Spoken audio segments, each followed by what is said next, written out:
Council will call the meeting to order. For the record, it is November 21st, 2023 at 4:32 PM. We'll begin this afternoon's work session with roll call attendance. Thank you, Mr. Mayor. Councilman Overton. Here. Councilwoman Pearl. Here. Councilman Cavanagh. Here. Councilman Hoagland. Here. Mayor Simison. Here. Next item up is adoption of the agenda. Mr. Mayor, Councilman Hoagland. move adoption of the agenda as published. Second. I have a motion and a second to adopt the agenda as published. Is there any discussion? If not, all in favor signify by saying aye. Aye. Aye. Opposed, nay. The ayes have it, and the agenda is adopted. Next is the consent agenda. Mr. Mayor, Councilman Hoagland. I move approval of this consent agenda and for the mayor to sign and clerk to attest. Second. I have a motion and a second to approve the consent agenda. Is there any discussion? If not, all in favor signify by saying aye. Aye. Opposed, nay. The ayes have it, and the consent agenda was agreed to. There are no items moved from the consent agenda, so we'll move on to department commission reports. And first item up is item 14, which is the Meridian Fire Department fiscal year 2024 budget amendment in the amount of $100,000 for Dark Horse Data Analytics. Chief Bloom. Good evening, Mr. Mayor and members of City Council. Right off the bat, I should disabuse anybody with the illusion that Dark Horse is anything that might be special operations or something nefarious. On the heels of Meridian Fire Department being recommended from the Center for Public Safety Excellence of being the first and only accredited fire department in the state of Idaho, we looked retrospectively at what we are doing as an agency, and more importantly, what opportunity do we have to look into the windshield and look forward for what we intend to do and need to do in a fiscally responsible manner for the community of Meridian. And in doing so, and this goes back about 2 years ago, we looked at multiple platforms that are predictive analytic modeling tools. The one that came out head and shoulders above any of the competitors was Dark Horse Analytics. And we actually sent staff members to two cities in neighboring states to evaluate it and say, hey, is this something that we would benefit from? Is this something that we can utilize? Will we gain or glean information from this? And unequivocally, the research that we did over the past 9 months was a resounding, yeah, this is absolutely what you need to do to move an organization forward. And when I say moving an organization forward in that fiscally responsible manner, it lends itself to the questions of how many stations do we need? What does our staffing model look like? What does the deployment of those resources look like? Where do we need to have our fire engines, our ladder companies, our battalions? And instead of, Meridian has moved past best guess, should move past best guess, and we need to move forward with intelligent decision-making models. What Dark Horse Engineering allows us, or Dark Horse Analytics allows us to do, is absolutely see what if scenarios with a very high predictable rate that is in fact the outcome you're going to experience. It takes things into consideration like rooftops, roadways, construction on those roadways, hospital distribution, age of the community, age of the structures in the community. It is robust and amazing. And we weren't at a point in our FY24 budget to put this in as a budget request. And so that's why you're seeing it now. We've gotten to a point where we've identified that this is the company that we would like to pursue for this data analytics modeling.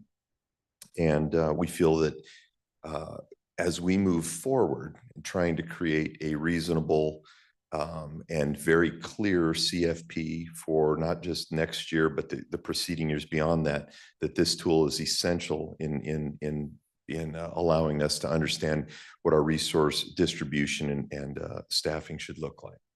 So with that, in brevity, that is Dark Horse Analytics, and I would stand for any questions from Council or the Mayor. Thank you, Chief. Council, any questions? Mr. Mayor. Councilman Pearl. Thank you, Chief. Are we able to take data that is currently in the county, but in Meridian's area of impact that will eventually be our responsibility, and use that in this? Are we able to get that information from the county for the modeling, or do we need to wait until we actually annex those areas? Mr. Mayor and Councilwoman Pro, excellent question. We gain access to the entirety of the information that's available to the Treasure Valley. So it does extend beyond the city of proper. Meridian. It would include all of those rural pockets as well as adjoining and neighboring. And I think you hit on something that's really important. It is important to recognize that as Meridian is a fire department that responds as a part of a larger network, it takes into consideration the resources and the opportunities that we benefit from with Boise or those relationships that we have with Eagle. It brings in all of that response data as well, so that we get a really holistic view of our response capabilities and capacity. Mr. Mayor, Councilman Overton. Chief, just one quick question when it comes to response times.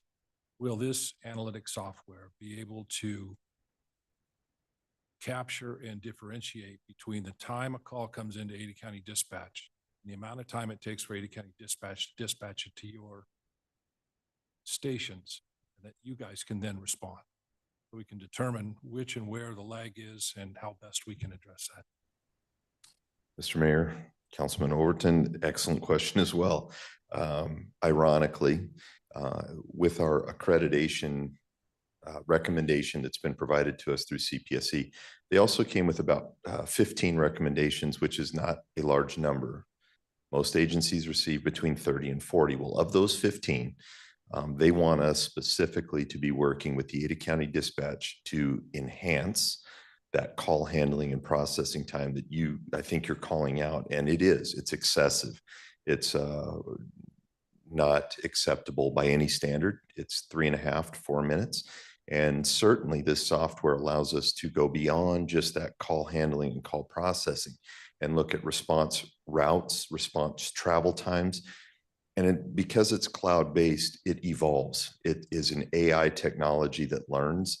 And so as we see increases in response times, it tries to figure out what is the most effective, most efficient response route. And certainly it will give us yet another layer of understanding to why our response times are extended, and gives us even a more robust argument to go back to Ada County Dispatch and say, hey, as partners, how can we improve this? Mr. Mayor. Councilman Cameron. Thanks, Mr. Mayor. Chief, apologies for not being there in person this evening, but I appreciate your presentation. A couple just quick process questions to make sure I'm on the same page. The budget amendments for 100,000, 80,000 is for implementation, 20,000 ongoing. So 20,000 a year.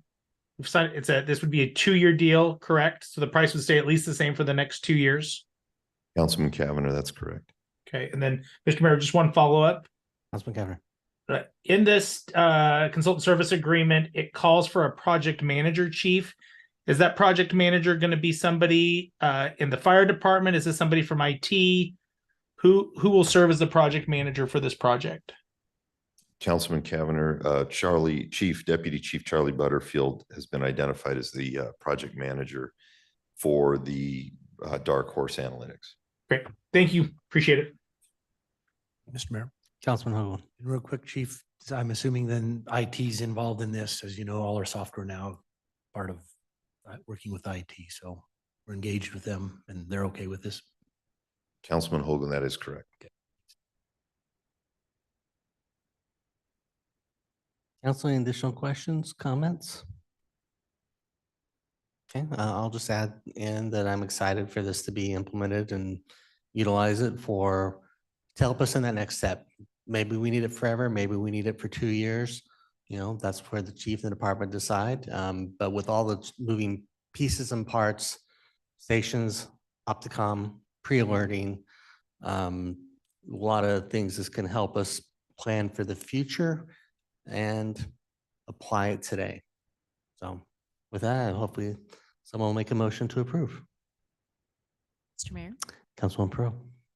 I move that we approve Meridian Fire Department's request for FY 2024 for a budget amendment in the amount of $100,000 for Dark Horse data analytics and predictive modeling software. Have a motion and a second to approve item 14. Is there any discussion?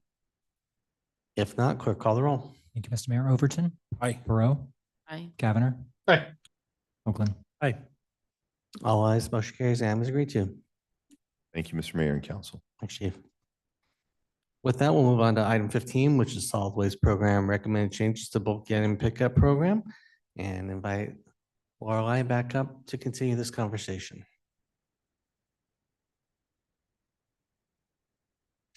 All right. Well, thank you, Mayor and Council, for having us back. We took your guys' feedback that we heard last week and met with Republic Services and hopefully have a couple of changes that will make this more agreeable for everybody. Before we get into that, though, I did just want to clarify, I think there was a little bit of confusion around what we do today and why this change is actually going to be beneficial, we think, for most residents. So we think this change really is going to allow additional flexibility for residents. And the reason I say that is that essentially today, extra trash pickup is only allowed 2 days per year. So it's those 2 weeks per year and it's on your specific trash pickup day. So we're talking about going from 2 days per year to essentially year round. So we feel like this is a really big improvement. So we talked about the week of December and the first week of May. There's two components to the program. There's the bulky items, which are the bigger items. Today, we allow 7 of those, and they do have to be called and scheduled both in December and May. And then we also allow the 10 extra items. So that's where a lot of the discussion was last week, was the extra smaller trash bags that can just be placed out without having to call. So I did also want to just remind everybody, including residents, that there's a lot of other options for extra trash pickup. So outside of the 2 weeks, if we weren't to change the program, you still can get extra bulky pickup. It's about $20 per item if you are doing it outside of those 2 weeks. You can subscribe to a grass cart. Those can be used for grass and yard waste in the spring, summer, and fall, and then extra trash in the winter. You can also just get an extra trash cart. You can bring items to the transfer station at $24 per cubic yard. And then did want to remind everybody that recycling drop off at the transfer station is free. So if you have a bunch of cardboard, metal items that are more than 90% metal, so like a barbecue or a swing set, those can be dropped off for free, glass squishy water bottles. And then we still will do the fall curbside leaf collection, which is 10 bags for each of those 4 weeks. That's free. And then also the Christmas tree recycling the first week of January will also continue to happen and also be free. So lots of opportunities for extra pickup. Did want to just touch on real quick, City of Boise's program. So what they do is they allow 6 bulky pickups year round, and they allow 5 overflow trash items. And the way that they manage that is with stickers. And so each resident gets 5 stickers in the mail, and you put those out on your extra trash bags. They see a really low utilization of that, so it's less than 1%. But anyways, we just wanted to highlight that what Republic has agreed to do for us is, in our opinion, even more improved than Boise's program. So the differences from last week. So Republic Services agreed to continue with the 10 item year-round pickup for free. One thing that I did want to remind everybody that they can do is you can group those smaller items into a larger container. So if there's a certain week of the year that you have a bunch of extra trash or bags or leaves, you can put those into a bigger container, and that would count as one, not each one of those. So still 10 items year-round for free. We did work out an enhanced scheduling option because we heard that that was a concern. So we are going to create an online form on Meridian's website that will send that information to Republic Services. So then customers have 3 ways that they can do this. They can call Republic Services, email Republic Services, or do an online form on the city's website. The other thing that Republic offered to do is to continue with the extra small item, no need to call pickup in 2024. So it's going to continue this year in 2023 like normal. And then we asked, can we do that extra trash week where they can put out small items, up to 5 small items without needing to call in a regular trash week, the last week of December, and they agreed. One of the things that we don't have a lot of data on, and we've asked for public services, is this year and next year, we'd like to track how many houses do that last week of December pickup. Once we implement the bulky item, how many houses are still doing that small item set out, so that we can determine two things: one, the impact on our public services, and two, the participation rate in our city, because it's really hard to kind of decide, should we keep or not keep a program if we don't have a lot of data around it. So they generously agreed to do 2023 and 2024, the extra trash week in December, plus the 10 item bulky item throughout the whole year scheduling pickup. So we think this is really going to set us up well for this next year. So really, I appreciate Republic Services coming to the table and giving us one more year of the extra trash week, allowing us to collect the data and analyze it. And then also appreciate the team coming up with the idea, listening to your guys' feedback for that online form and implementing that. So with those changes, we think this is going to be a really great change for the residents, really essentially moving from 2 days a year to all year round. When it works for you, you call or go online, schedule a pickup. And you don't have to save things, wait for us, 2 days a year. So we're really excited about this, and we definitely heard your feedback and hopefully incorporated that, and would stand for any questions. Mr. Mayor. Councilman Cameron. Thanks, Mr. Mayor. Laurel, I appreciate you coming back 2 weeks in a row to talk a little bit more about this. Again, I echo your appreciation to Republic and the team for taking some feedback. I just have maybe two fine point questions that I want to make sure I'm clear on. When we talk small trash items, I worry that could be a very subjective term. Is a small trash item like an Albertson grocery bag full of trash? Is it a bathroom garbage bag? Is it a 35-gallon bag? What constitutes a small trash item from a public standpoint? So I believe it's up to, it's like a general regular trash bag size up to 35 pounds, 30 pounds. So a small item, 30 pounds or under. Great. And then, Mr. Mayor, just one additional question, if I may. Cameron. And Laurel, this may be for you, this may be for a representative Republic that's in the room. So I anticipate this program is going to be successful, and I like where Republic's at in trying to kind of spread out the bulky item collection to make it be more efficient. I also worry a little bit, what happens if this program is so successful? What is from a ratepayer standpoint, what is the expected turnaround from when they call Republic for a bulky item pickup? Is it within one trash cycle, 2 trash cycles, when we can get to it? We don't want to have create a scenario where a ratepayer says, hey, we've got a bulky item that needs to be picked up, and it's so popular that Republic can't come out for a month or two. And I don't anticipate that's going to be the issue, but I just want to get some good clarity about what our ratepayers can expect. And it's nice to see you, Rochelle. Again, apologies for not being in the room tonight. Mayor Simpson and Councilman Kavner and Council, it would be scheduled on their next collection day, and we don't anticipate any service issues at all. So right now we're trying to shoehorn everybody into, spring cleanup, which is actually much more popular than post-Christmas cleanup. And so we wind up, that's where we actually have our service delays, is during that 1 week, because I liken it to ACHD with snow plows. Like, for them to get all the neighborhoods in the morning after a snow, they would have to have a significant number of trucks and employees and plows. And it doesn't really make sense. So they do the best with the assets they have for the 95% of the year, 99% of the year. So that's sort of like us. We are very confident. Maybe that first year, we're still going to get a lot of people calling in on spring cleanup week. Historically, what was the week?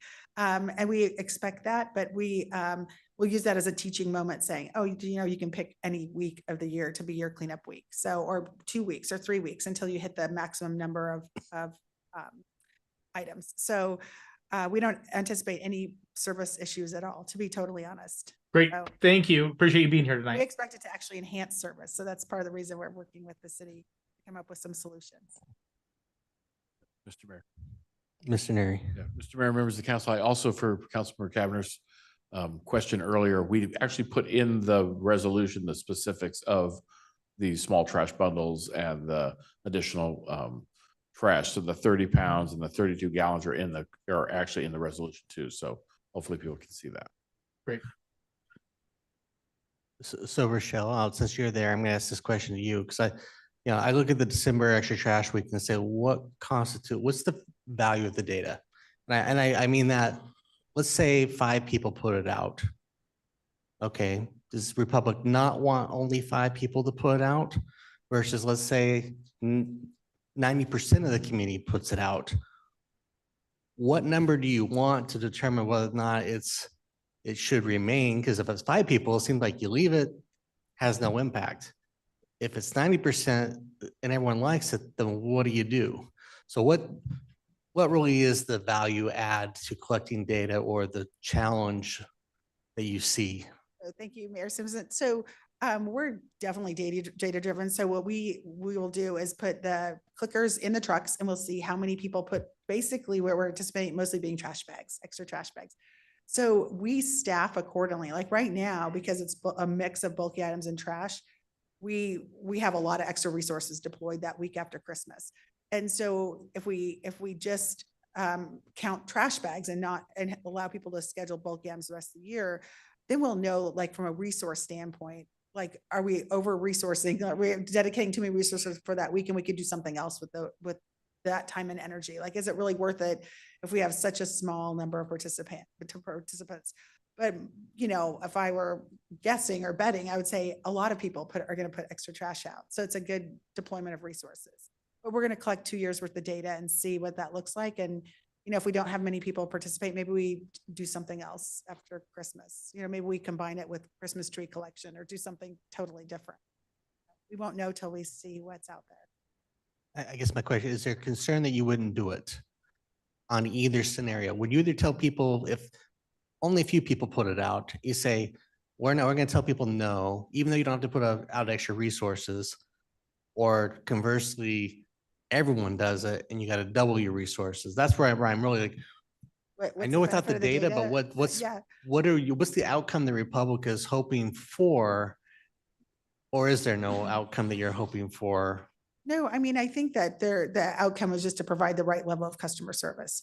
And so for us, I don't see that going away. I don't know what I guess if we have more than expected, then we would staff up, but less than that, I mean, I don't see a scenario necessarily what would go away. The only scenario I see long-term is asking residents to put it in a trash can, just to protect the workers. Generally, after Christmas, it's not a lot of broken glass or, thorn bushes or things like that they'd be handling. It's probably going to be wrapping paper and, trash from Christmas parties or holiday parties or things like that. So it seems pretty safe, but at long term, I mean, handling of trash bags is definitely our highest risk factor in our industry. That's where most people get hurt. So we'd love to see those in a container, like a rigid container of some sort. Would be long term, but we can take a look at that after a couple of years. Yeah, and that's really where I'm kind of going to, is like, what I heard was you're going to do it this year and next year, then maybe you're not going to do it anymore.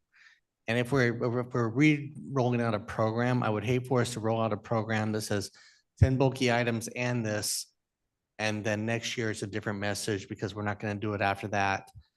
So that's really kind of my question. Are we committed to the after Christmas? Well, definitely as city partners, we would ask you guys we would present you guys with the data and say, what do you guys want to do? Here's the data. Would you rather see us do something else with these resources or keep the existing program? So we would definitely bring that back to you guys. And I can't imagine ever a scenario where we'd say, yeah, we did our 2 years, we're done. I mean, we've been doing this for many, many years, post-holiday cleanup. So we want to make sure everybody feels good about their trash going away after the holidays, for sure. I just want to make sure that we are messaging appropriately to the community, that we're not going to re-message again with a different change if we can avoid it. But I get it. Maybe it is a new message of like, we'll put it out, but you have a different trash can.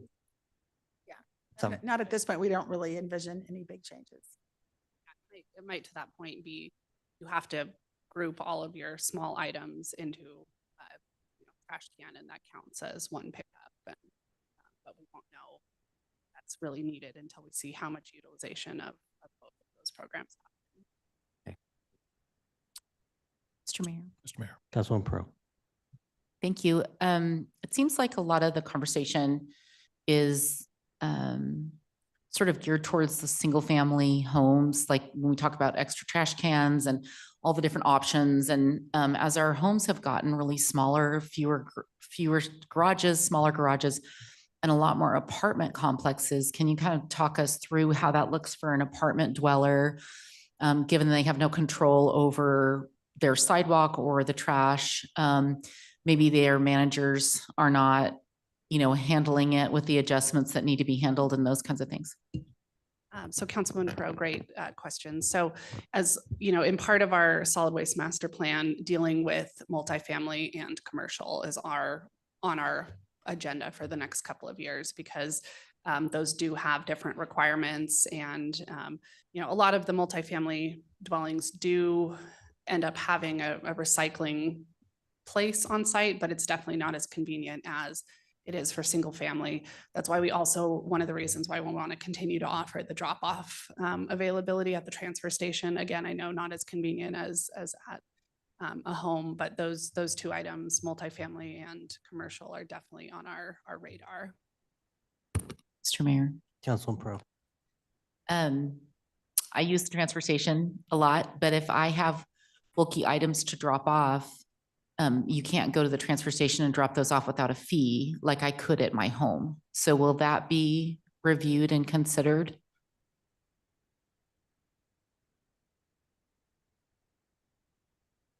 So I guess no. So it'd be, if you want it for free, it would have to be done at your house. I guess that does not solve the multifamily dilemma. Maybe just something for Republic to consider and look at, given how many apartment dwellers we have in the city now. Thank you. Mr. Mayor, Councilman Overton.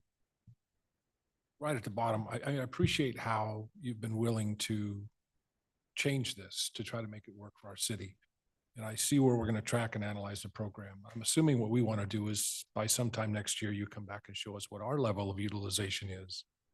And hopefully it's far greater than what you reported from the city of Boise. That's what I think. If we implement this now, there's no guarantees in the future that it's going to look just like it is. If parts of it are being utilized and parts of it aren't. It would be fair to say. You're looking for what gets the best utilization going forward for both you and for the residents of City of Meridian. Correct. Thank you. Mr. Mayor, Councilman Hoagland. I'm a fan of the adage, if you don't measure it, you can't improve it. So that works there. My question is, since sounds like from our last meeting, if we delayed it, there was talk about, oh, we're going to miss the magnet, we won't be on the magnet, that sort of thing. Okay, so now what's the plan for getting this word out?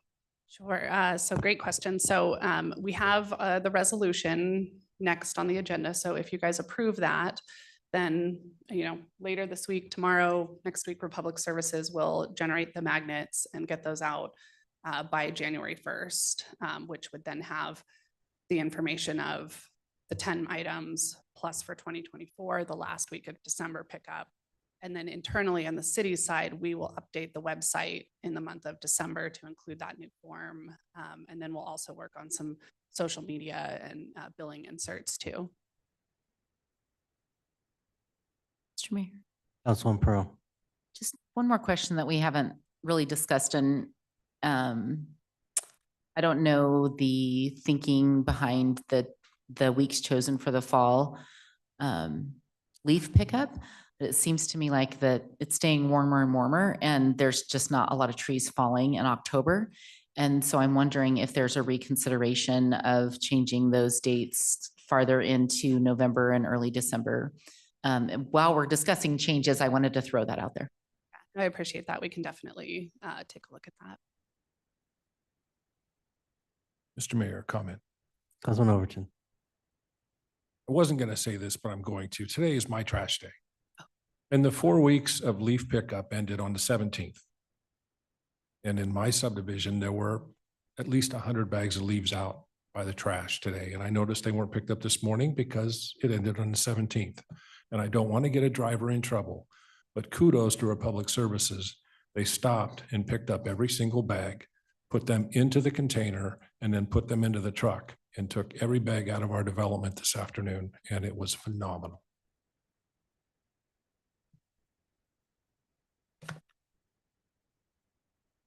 Council, any further questions, comments? All right, thank you very much.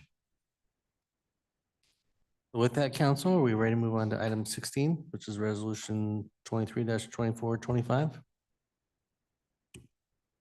Mr. Mayor, Councilman Hoagland. I would move that we approve resolution 23-2425, a resolution accepting the donation of services and programming offered by Republic Services of Idaho and updating Republic Services notice under this agreement. Second.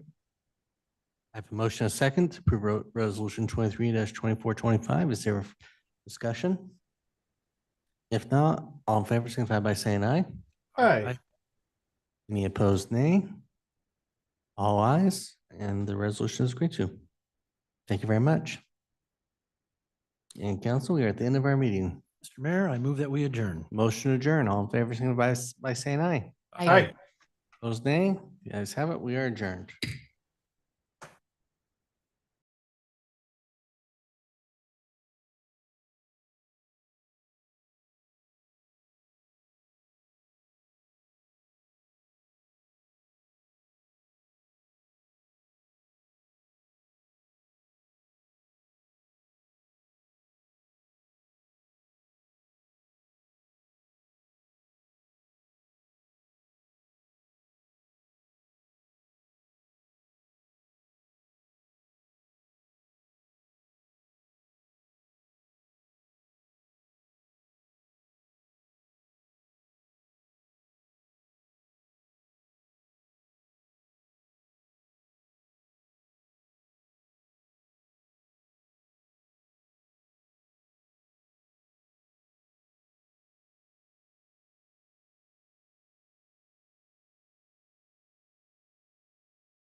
Council will call the meeting to order. For the record, it is November 21st, 2023 at 6 p.m. We'll begin tonight's regular city council meeting with roll call attendance.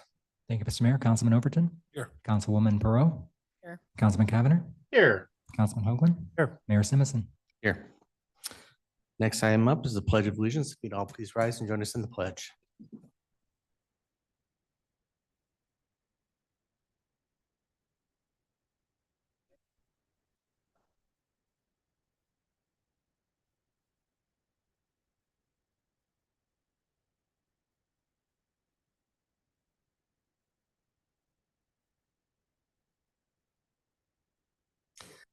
Tonight's invocation will be delivered by Joe Hiller with the Church of Jesus Christ of Latter-day Saints. If you would like to come forward, and for those in the audience, if you'd like to join us in the community invocation or take this as a moment of silence and reflection.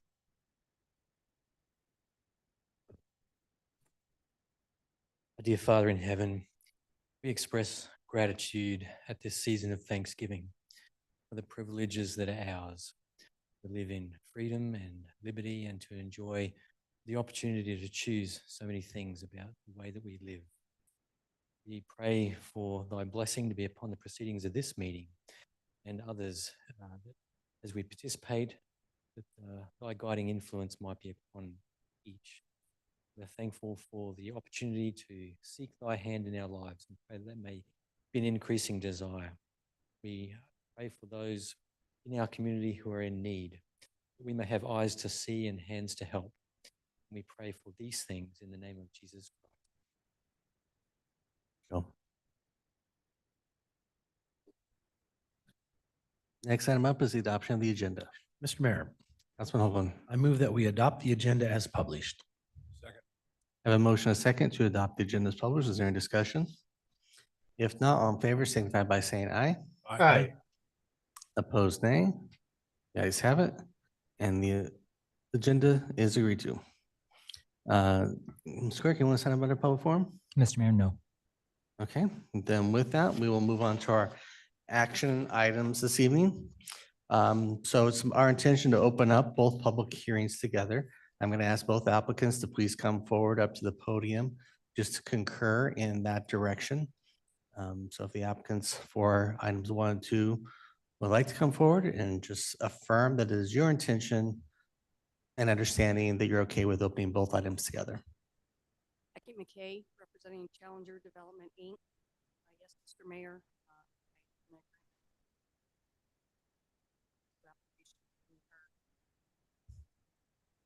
Thank you, Peggy. Mr. Mayor, I'm Ethan Mansfield representing Hawkins Companies, and I too am in agreement with the plan tonight. Okay, all right, thank you very much. So with that, we will go ahead and open public hearing for I-84 and Meridian Road, H 2021-009, as well as public hearing for Tanner Creek subdivision, H 2022-0048. And we will open these public hearings with staff comment.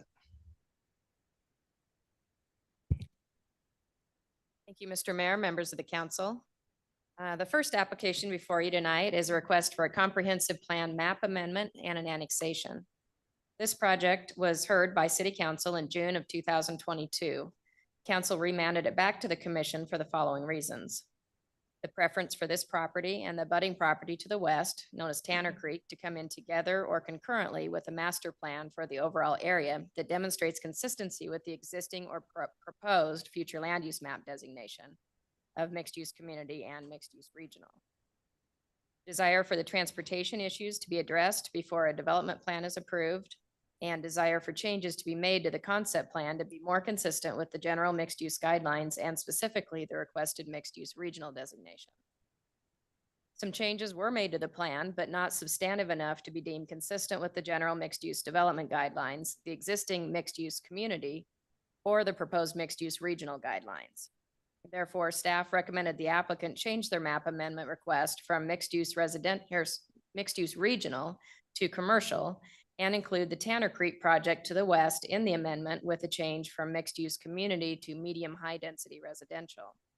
Revisions to the conceptual development plan and associated exhibits have been amended to address previous comments in the staff report and discussion from the hearings.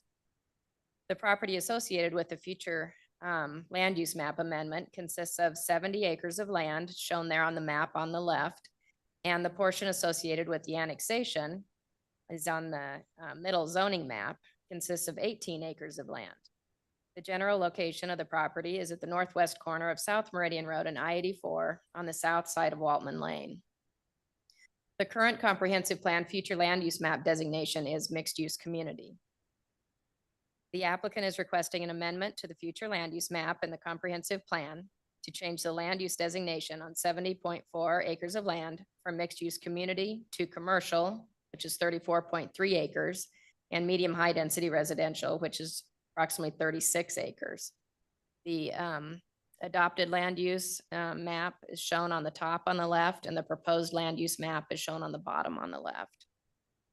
Based on the analysis in the staff report, staff finds the proposed development plan is generally consistent with the requested future land use map designation of commercial for the subject property and medium high density residential for the adjacent property to the west, known as Tanner Creek. Further, the proposed future land use map designations provide for a better transition in uses from existing and future residential uses to the west and northwest, and are compatible with adjacent future land use map designations and land uses in the area. The applicant also proposes to annex the southern 18.3 acres of land with the CG General Retail and Service Commercial Zoning District, consistent with the proposed future land use map amendment to commercial. The boundary of the annexation is shown there on the exhibit on the right.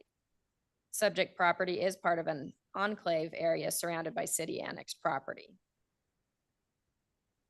The original plan that you reviewed last go around is shown on the left. The revised conceptual development plan shown on the right was submitted that depicts how the property is proposed to be annexed, as well as the area currently zoned CG is planned to develop with 2 big box retail stores totaling 233,800 square feet, 4 pads, and 5 shops. The areas shown on the concept plan on the bottom south portion of the development area, below the red line, is the portion of the site currently in Ada County proposed to be annexed. The area on the top, the north portion of the development plan, is the portion of the site currently in the city, and it's entitled to develop in accord with UDC standards. Regardless of whether or not the proposed annexation is approved, as there is not a development agreement in effect for that property. Sole access for the development is proposed via 3 accesses from Waltman Lane, a collector street, in accord with UDC 11, 3A, 3A2, which supports limiting access points to collector streets and requires a cross-access ingress-egress easement to be granted to adjoining properties where access to a local street is not available. Staff is recommending a driveway is provided alongside the proposed pathway across the 10-Mile Creek to the west, unless otherwise waived by city council, which will provide interconnectivity between developments, and that would be in this area right here. The applicant has submitted an emergency access easement agreement with the property owner to the west for secondary emergency access to Ruddy Drive and Waltman Lane. Ruddy Drive is the stub street here at the west boundary of the proposed Tanner Creek project. At no time should construction traffic associated with the development of the site be allowed to access the site using Ruddy Drive through the Landing and Tanner Creek subdivisions. Improvements are required to Waltman Lane, including reconstruction of the bridge over the 10-Mile Creek west of this site with the Tanner Creek project. Improvements to the section of Waltman that abuts this site will be determined by ACHD with a future development application, since this is only an annexation request.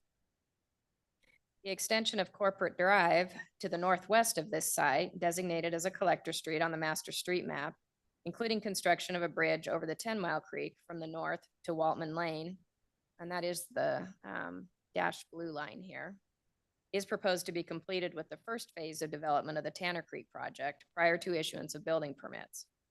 If the Tanner Creek project does not go forward and complete the improvements to Waltman Lane and Corporate Drive as planned, staff recommends these improvements are completed by this developer through a cooperative development agreement with ACHD as noted in the staff report.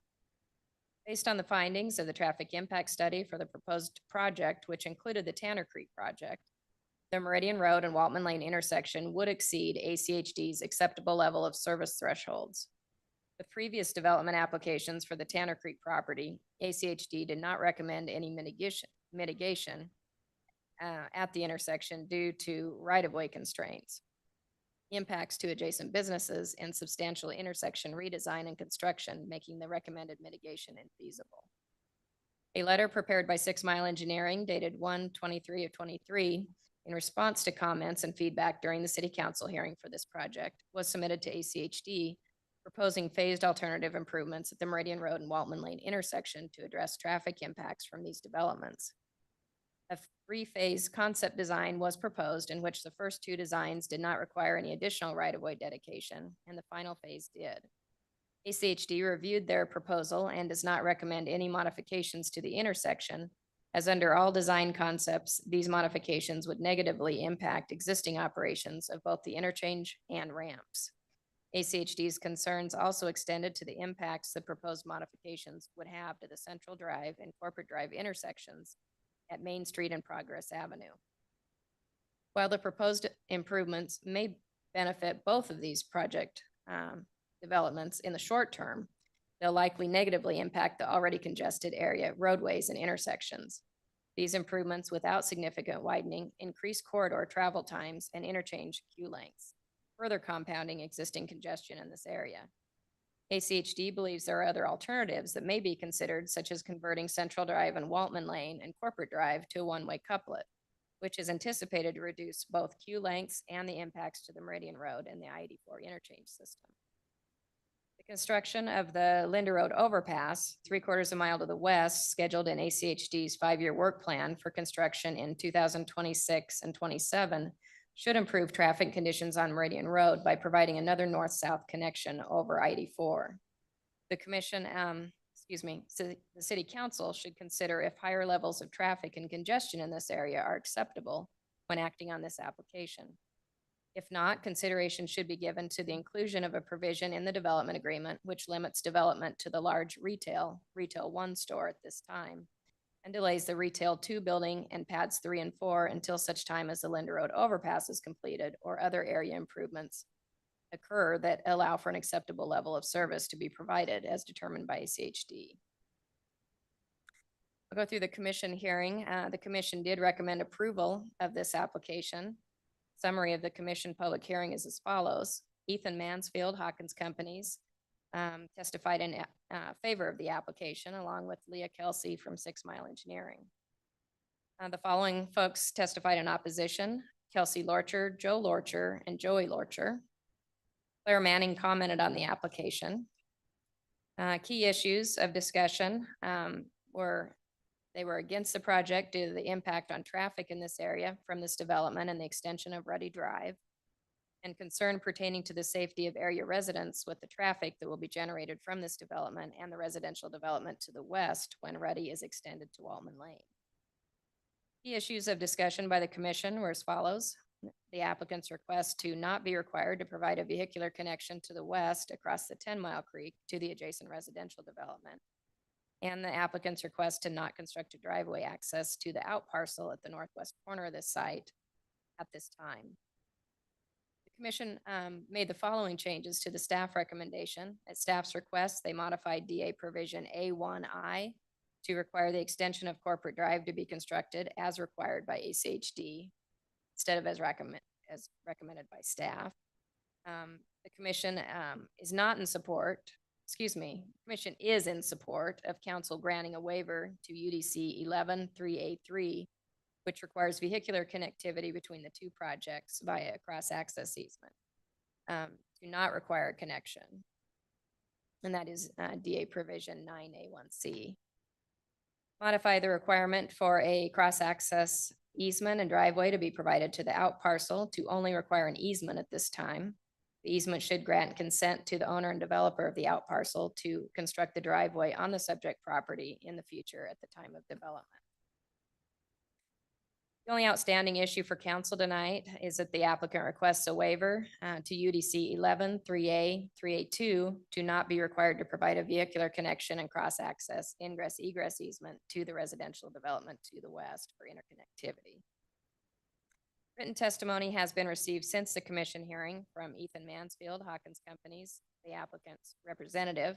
He is requesting deletion of DA provision 1C, which requires, as I mentioned, the vehicular connection and driveway to be stubbed to the residential property to the west. And 23 letters of testimony have been received in opposition to this project. Concerns pertain to traffic and congestion on area roadways and at the Meridian-Waltman intersection, worsening from this development, impact on area schools and the community's quality of life, and inconsistency of the proposed development plan with the mixed-use community future land use map designation, commercial zoning, and vision of destination downtown for this area. Staff will stand for any questions. The applicant is here tonight to present. ACHD is also available. Question. Thank you, Sonia. Council, any questions on this application for staff? Mr. Mayor, Councilman Hoagland. just want to confirm something. We're talked about entitled to develop in accordance with UDC standards for the northern portion of this commercial site. I think I'd read in the minutes somewhere that they are entitled to approximately 400,000 square feet of commercial already or currently. I just wanted to confirm that. I can't remember who presented that or talked about that in the minutes, but there is an entitlement to that commercial portion on the north that's in the city limits already, correct? Mr. Mayor, Councilman Hoagland, Council, if you see on the right here on this map, everything north of the red line is currently entitled with CG zoning. So it's entitled to develop in accord with the zoning schedule of use for the CG district. I'm not sure about that number you mentioned. It's not associated with this development. So I'm not exactly sure where that came from. If I remember, this could be going way, way, way back, is that there was a limitation placed until the extension over corporate was put in place. You know, but that could be going back to the old city hall days. I don't Yeah, know. there's not a existing development agreement on that property. Yeah. But I think you're right, Mr. Mayor. I think there was some ACHD requirements there associated with the size of the development. Possibly the existing DA for the Tanner Creek project. Well, Mr. Mayor, just to wrap that up then, so we really aren't sure about a number if there is a number, but there is an entitlement to commercial on that. There is, yes, thank you. Thank you. Council, any additional questions for staff at this time on this project? Okay. And Sonia, I assume you want to do the next one as well before we go to the applicants? Can do that, thank you.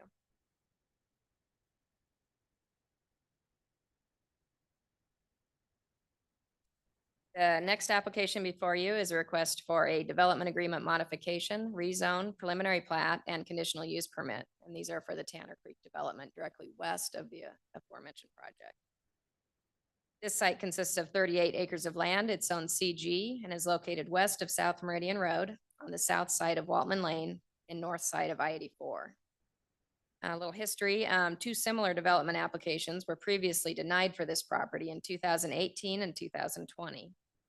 The comprehensive plan future land use map designation is mixed use community with a request for an amendment to medium high density residential with the I-84 and Meridian Road project. I should mention that the reason for the previous denials on this project were inconsistency with the comprehensive plan mixed use designation. At that time, we couldn't guarantee and we didn't want to saddle the adjacent property to the east with all commercial uses. And we couldn't determine consistency with just a residential one land use type for the mixed use. So just a little explanation on that. The applicant is requesting a modification to the existing development agreement, which allows commercial, office, and hotel uses to develop on the site as shown on the concept plans here. Both of these concept plans were included in the development agreement. They want to replace it with a new development agreement, allowing a mix of residential uses, including single-family residential, detached and attached dwellings, townhouse dwellings, and multifamily residential apartments as shown on the proposed conceptual development plan. A rezone of 41.89 acres of land is proposed from the CG to the R8 zoning district, which consists of 12.16 acres, the R15 district, which consists of 12.27 acres, and the R40 district, which consists of 17.46 acres. A preliminary plat is proposed consisting of 130 buildable lots And that contains 83 single-family, 45 townhome, and 2 multifamily lots, and 20 common lots on 38.05 acres of land in the R8, R15, and R40 zoning districts. Plat is proposed to develop in 4 phases as shown on the phasing plan on the right. The applicant is requesting flexibility in the phasing to adjust the number of lots, combination of lots, and number of phases to reflect changing market conditions. Staff is amenable to this request unless otherwise restricted in the cooperative development agreement with Ada County Highway District or is otherwise approved by City Council tonight. Because noise from I-84 will greatly affect future residents in this area, staff is recommending noise abatement in the form of a berm and wall is constructed per UDC standards in its entirety with the first phase of development as a provision in the DA. The detail on the right is of the buffer area with the wall proposed along 84. Access is proposed via the extension of Ruddy Drive at the west boundary of the site and via 2 accesses to and from Waltman Lane at the northern boundary of the site. The applicant proposes to construct the extension of Corporate Drive, a collector street, off-site from its current terminus north of the 10 Mile Creek to Waltman Lane, as shown on the blue dashed line, within existing right-of-way with the first phase of development. Construction of Corporate Drive will include the construction of a new bridge over the 10 Mile Creek. This will provide additional access to the site and provide for additional access while the 10 Mile Creek Bridge on Waltman is being reconstructed. The roadway should be constructed as required by ACHD and completed prior to issuance of any building permits on this site. In accord with UDC 11-3A, 3A2, which supports limiting access points to collector streets and requires a cross-access ingress-egress easement to be granted to adjoining properties where access to a local street is not available, staff is recommending a driveway is provided alongside the proposed pathway across the 10 Mile Creek to the east, unless otherwise waived by City Council, which will provide interconnectivity between developments. And that is the pathway or connection that I mentioned earlier, previous application in this location right here. The applicant is proposing improvements to Waltman Lane in accord with ACHD requirements with a 10-foot wide detached sidewalk within the street buffer. The improvements to Waltman Lane will require reconstruction of the existing bridge over the 10 Mile Creek and should be completed as required by ACHD in the Cooperative Development Agreement. The proposed qualified open space and site amenities meet and exceed UDC standards. Conceptual building elevations were submitted for the proposed single-family residential homes and townhomes as shown. A conditional use permit is proposed for a multifamily residential development consisting of 280 residential apartment units on 15.88 acres of land in the R40 zoning district. Private streets are required for addressing purposes within the development. The proposed qualified open space and site amenities meet and exceed UDC standards for multifamily developments. Conceptual building elevations were submitted as shown for the apartment and clubhouse buildings. As mentioned with the I-84 and Meridian Road application, the construction of the Linda Road overpass, half mile to the west, scheduled in ACHD's 5-year work plan for construction in 2026 and 27, should improve traffic conditions on Meridian Road by providing another north-south connection over I-84. In an effort to mitigate traffic and congestion in this area, the commission recommended inclusion of a DA provision requiring the Linda Road overpass to be completed prior to issuance of the first certificate of occupancy within the multifamily residential development. The single-family residential and townhome portions of the development are allowed to develop at this time if approved. The commission did recommend approval of these applications.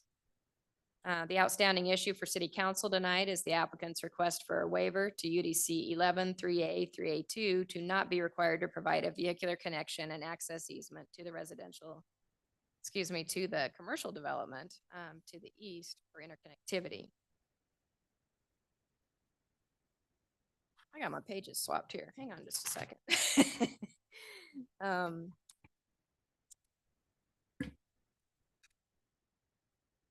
We'll just go through the summary of the commission hearing. Becky McKay testified in favor of the application, Engineering Solutions, the applicant's representative.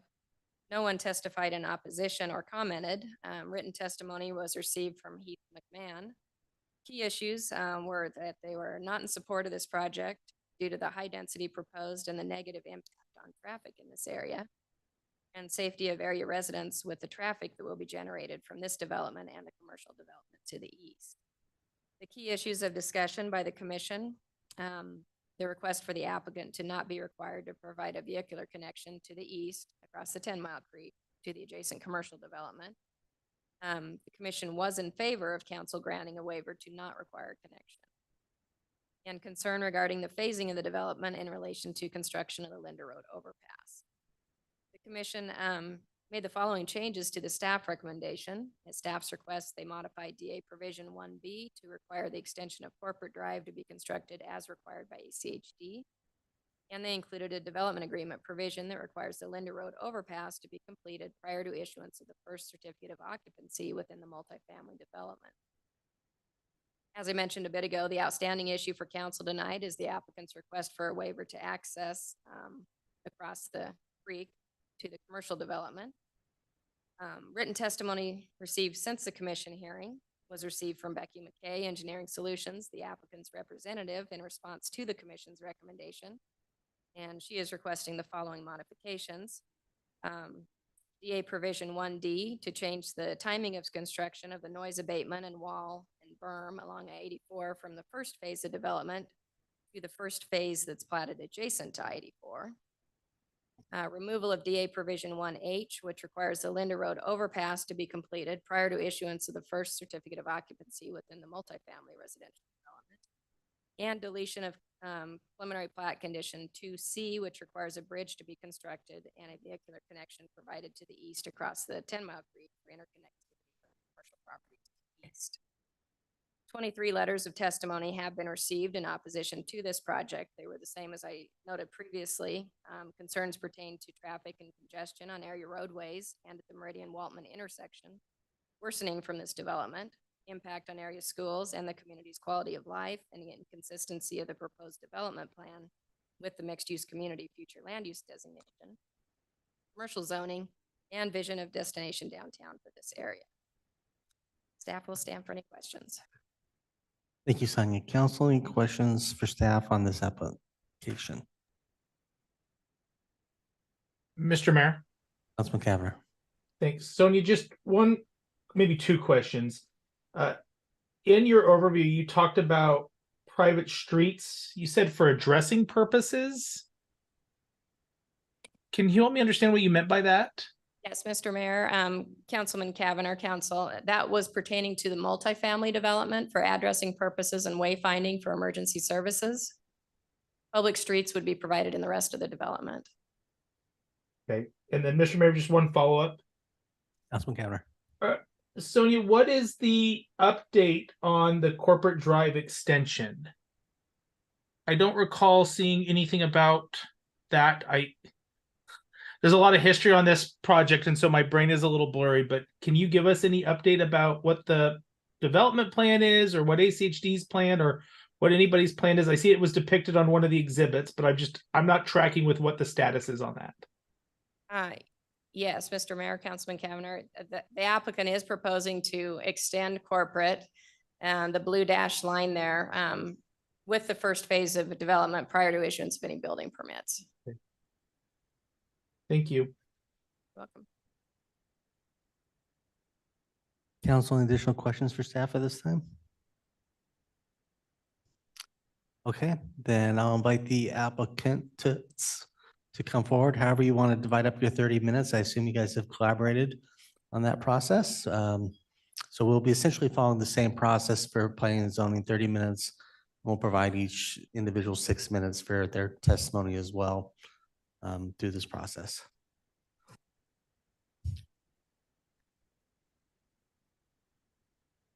Thank you, Mr. Mayor, council members.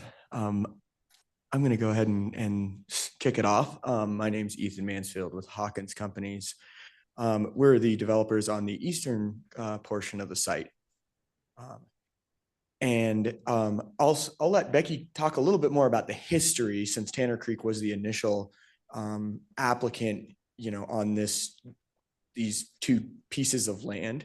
But I'll go ahead and just kind of start by giving an overview of our proposal and how it works kind of together with Tanner Creek. So what we're proposing is a comprehensive plan amendment to commercial on the Hawkins portion of the site. That's roughly 34 acres. And a comprehensive plan amendment to medium-high density residential on the Tanner Creek portion, which is 36 acres. In addition, as Sonia pointed out, we are requesting annexation and a rezone to general and service commercial on the 18 acres on the southern portion of the site.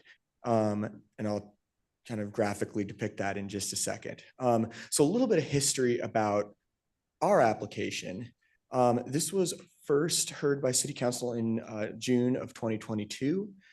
Council remanded the application back to Planning and Zoning Commission, and mainly because they wanted our application to be heard concurrently with Tanner Creek's application and after the traffic impact study was accepted by the Ada County Highway District. In June, late June, early July, ACHD accepted the traffic impact study and drafted staff recommendations. We then spent the next year working with Tanner Creek and working with Sonia and city staff to come up with a site plan that we think and staff thinks works a lot better for our development and really, I think, complies with what we heard from council last year. In July 2023, city staff expressed support for and accepts our updated site plans for both Tanner Creek and our proposed commercial development. And then in October, staff recommends that the commercial land use designation be applied to our section and the medium density residential land use designation be applied to Tanner Creek. And we think that works great. Site plan does not change from what we had proposed in June 2023, but the comprehensive plan land use designation is recommended to be commercial, medium density residential, medium high density residential.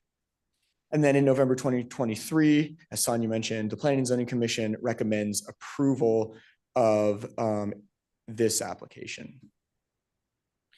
So what that looks like on a map is the commercial designation on the corner, reflecting the similar commercial designations of the other three corners of this interchange.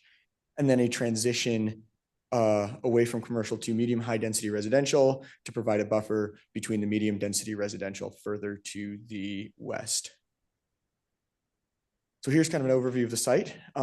As Sonia mentioned, the northern portion of our piece of the site is already entitled CG. You can see the subject of our annexation and rezone request applies to the 18 southern acres. And Councilmember Hoagland, I believe what you were referring to is that there is a current entitlement for 400,000 square feet of commercial on this western portion that is now slated for residential development. And we frankly think that makes a much better transition to the subdivision to the west and think it reflects a more appropriate kind of land use pattern of development than putting 400,000 square feet of commercial immediately adjacent to the single family homes. So let's talk a little bit about how we changed the site plan. So you can see on the left side here, this is the old site plan. What we did is we took staff's recommendation directly from the staff report to place the big box stores on the southern end of the development, kind of tucked back in there. You know that there's a big grade change from that interchange down to the site. You know, we're going to take advantage of that grade change to kind of tuck the big box back into the site and push the kind of community serving pedestrian oriented uses up along Waltman, which was another recommendation of staff. Another thing we did was activate the western boundary of our site to make it more pedestrian friendly, pedestrian bike friendly, and also to kind of activate it more by not just providing kind of, you know, the backs of the big box buildings. So overall, this is what the site plan looks like. And I think, you know, this 10 Mile Creek serves as a really nice natural buffer between the residential and commercial uses, but also allows for the connectivity with the pedestrian pathway and just the proximity, right? You don't have to jump in a car to get between these developments. And that, we believe, is the intent of creating both a residential and commercial product on, within the same vicinity. So here's how the pedestrian and bike circulation works. You can see these open space amenities are kind of strategically placed around the site to kind of reflect where we think people will actually be and spend time. Importantly, this plaza area that connects Tanner Creek and the commercial piece is kind of a critical linkage for us. In your packet, I believe there's Plaza A and Plaza B examples. So I'm not gonna spend time on those here. I have them if you'd like to take a look at them, but I really wanna talk mostly about the bike ped plaza connection. So here's some renderings about what we envision kind of connecting the two developments. There will be a 10-foot bridge, a 10-foot wide pedestrian crossing. It'll connect to a larger multi-use pathway on the western side in the Tanner Creek site. It will also connect to the shops, kind of a community serving shops building on the eastern side.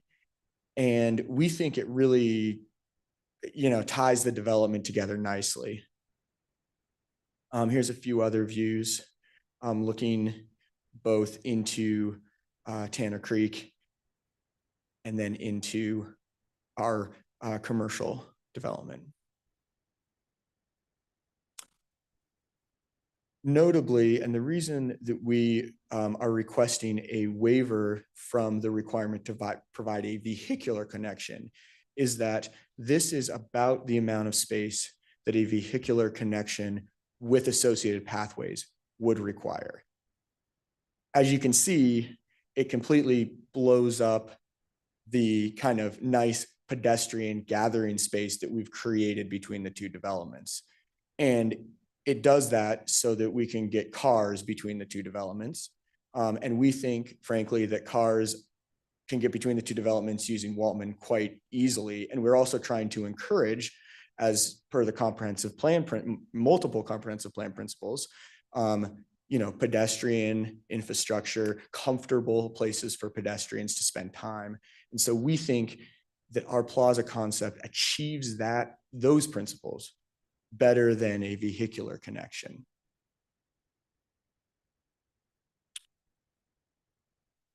Again, I just quickly want to touch on something that the Planning and Zoning Commission kind of already recommended, is the requirement to construct a stub driveway to the edge of the property line for future development.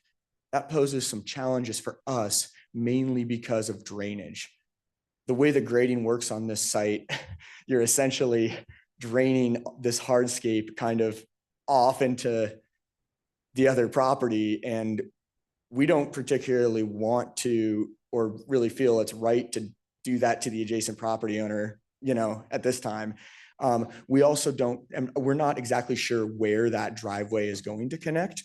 We would like the flexibility to allow that connection where the future site plan deems it appropriate, both in the site plan review phase and just for economically speaking, where it maybe works best per the site layout of that future development.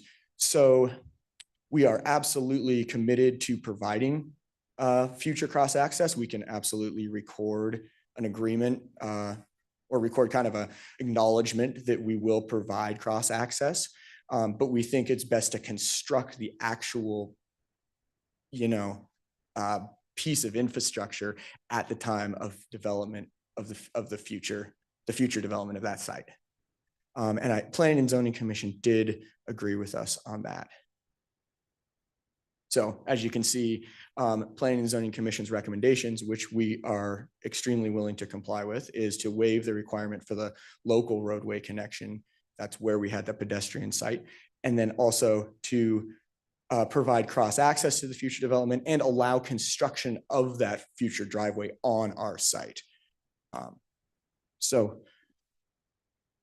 I'd just like to speak a little bit about the connectivity of the kind of the overall connectivity that will be provided when we develop this. So you can see that we are planning to extend Corporate Drive across 10 Mile Creek to Waltman. We're planning to improve the Waltman road to a collector roadway, install 10-foot multi-use pathways along the entire exterior of the site. And, we're planning to install transit infrastructure for a future transit stop on the corner of Waltman and Meridian Road. And I should note, there's a little discussion in the staff report about coordinating with with Valley Regional Transit. And actually, early on in this development, when we were first site planning it, I picked up the phone and called Stephen Hunt, who's their director of operations, and basically asked him where he wanted it. And that's where he said he wanted it. So that's why we kind of placed it up there in that northeastern corner. Again, we're happy to continue coordination with that. We think the future transit stop is going to be a great amenity for the site. So you can see overall here, kind of the sequencing of these improvements. We're proposing to complete all of these improvements prior to occupancy. As we heard from Sonia, ACHD and ITD are planning to construct the Linder overpass. We checked in with them to see when that construction was going to take place. It's likely going to start in 2026 or 2027. And as you can see right now, assuming no additional, or I should say, assuming no hurdles in the development process, the estimated opening of Retail 1 is summer 2026. That, I think, kind of helps share a little bit about our kind of anticipated timeline relative to these improvements. So this is kind of an overall map just showing how the additional connectivity that this development provides is going to kind of change the game at this particular intersection. You can see north-south connectivity on Corporate really opens up that northwestern corner of the city. Not everyone has to come through Waltman to get to where they're going. And I think that is a critical piece of this development. Right now, it's hard to envision anyone getting here or leaving except from Waltman. And I think it's important to look beyond that and think about people coming and going from Corporate, potentially coming and going from Ruddy, accessing from the quickly developing southwestern part of Meridian, using that Linder overpass to get into development on Corporate. There's a lot of different ways that this development can be accessed once we complete these very simple strategic improvements to the transportation system. So I'll turn it over to Becky, unless there are any immediate burning questions that you have for me. Mr. Mayor, Councilman Overton. just one question, and it probably go to both of you, but ask you individually. One of the things I heard, I believe staff mentioned, was a recommendation, I believe brought by ACHD as a possible solution to the traffic issues at Waltman and Meridian, was the potential to make it a one-way loop coming down Waltman and then going back on Corporate. How does that happen if you take away the connectivity between these two projects? Mr. Mayor, Councilmember Overton, I am unsure what you mean by connectivity. We do have connectivity between the two projects on Waltman. But if you leave that map open, I'm assuming, and this is assuming it's early in the evening, and I'm going to be asking this again, but I'm assuming if it's one way, if that's a possible solution to try to help with the intersection of Waltman and Meridian Road, and it's made a one-way street, it's going to be Waltman Lane that's going to be the one-way coming in, looping around to Corporate to be the one-way going out. And if so, is it the opposite way? It is the opposite way, Councilmember Overton. Same principle applies. I see where you're going. But We're just yeah, gonna not share. to detract from the original question. Right. I'm just trying to figure out with the one-way, how everyone's getting to every other place and how if it's a one-way, how does Southeast Fifth and Corporate ever become a way for traffic to get out? If we make it a one-way to try to alleviate traffic, we're actually only giving them one way out now. Is that correct? Mr. Mayor, Councilmember Overton, I think you hit on a critical challenge with creating a one-way couplet, which is the goals of connectivity are actually kind of squashed by that. And as such, the commercial development that we're proposing is pretty infeasible, frankly. Like, we may not be able to attract tenants to a site. Very likely, we could not attract tenants to a site that has that sort of transportation network, simply because of the concerns that you are bringing up now. Mr. Mayor, follow up. Councilman Overton. And again, it's early in the evening. I know this is going to be mostly directed at ACHD for advice and questions in the future. But obviously, my biggest concern is trying to figure out how we're going to deal with all this traffic coming up on an intersection that's already overwhelmed at different parts of the day. And this goes for both you and Becky, and when Becky gets up, but have either of you two come up with a solution for what your best idea is for moving traffic through this area?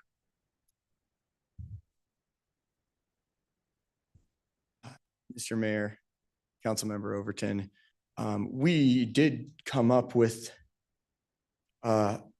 we worked with 6 Mile Engineering to come up with a solution that we think works really well to help alleviate some of the traffic concerns.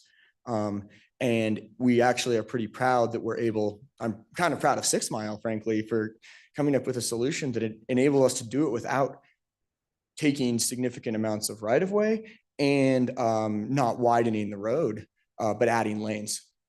And so here's the schematic design. It allows for 2 northbound left turn lanes. And we've actually got Leah from 6 Mile here to kind of explain, to kind of walk through this. It might be a little more eloquent than me. Hi, yes. I'm Leah Kelsey with 6 Mile Engineering. We worked with Hawkins and Engineering Solutions on developing these phased improvements. Just a little bit of background. My firm initially worked on the design, the analysis and design of this intersection starting back in 2006. So we're very familiar with the design and the right-of-way constraints. Some of the key elements that we worked into these phased improvements. So phase 1, first thing is developing a second northbound left into Waltman Lane, and then adding or widening on Waltman Lane to provide dual right turns out, so eastbound to southbound, and then adding a second receiving lane on Waltman Lane for that dual northbound left turn lane. So that's phase 1, and that requires no right of way. And the second phase also doesn't require right of way, and that is restriping the northbound lanes to provide an additional through lane to up to Corporate, where it traps as a left turn lane. And that just provides more capacity for that movement, so there's more green time to redistribute to the other movements of the intersection. So both phases 1 and 2 don't require any right-of-way, just restriping movements. And just with phase 1 alone was predicted to reduce the average vehicle delay at the intersection at full build out by about half. Thank you.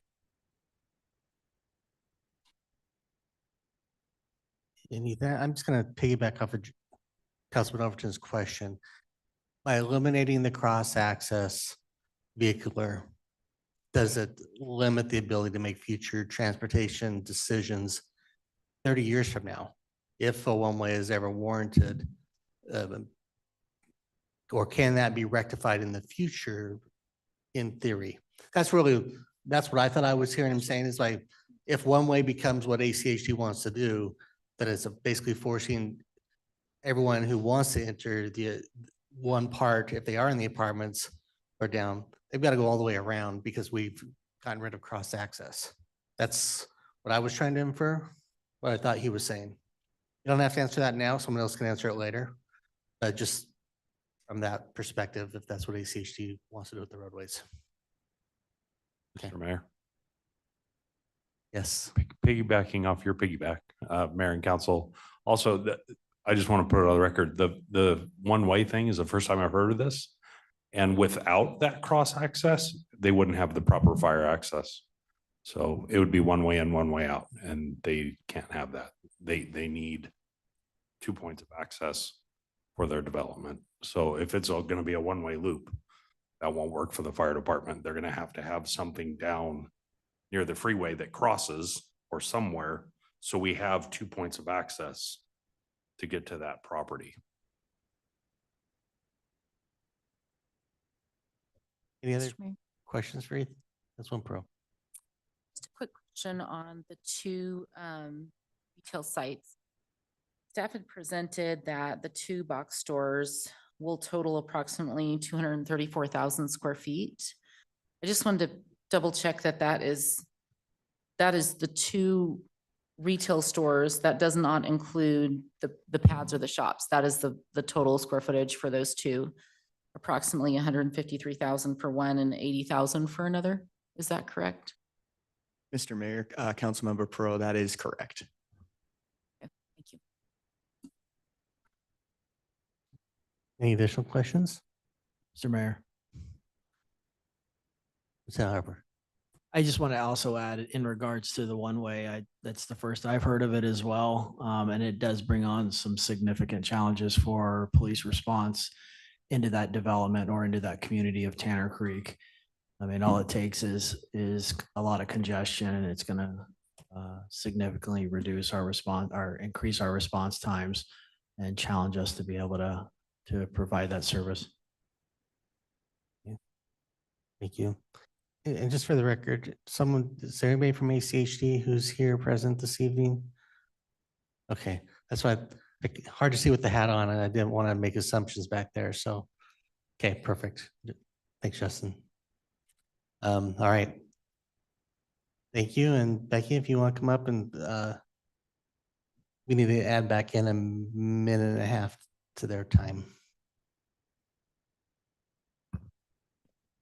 I only have a minute and a half. I can't hardly say my name. Becky McKay, Engineering Solutions, 1029 North Rosario, Meridian. I'm here representing Challenger Development. Before you guys this evening is a rezone preliminary plat, conditional use permit and development agreement modification for Tanner Creek subdivision. It's approximately 38.05 acres. As you know, it's located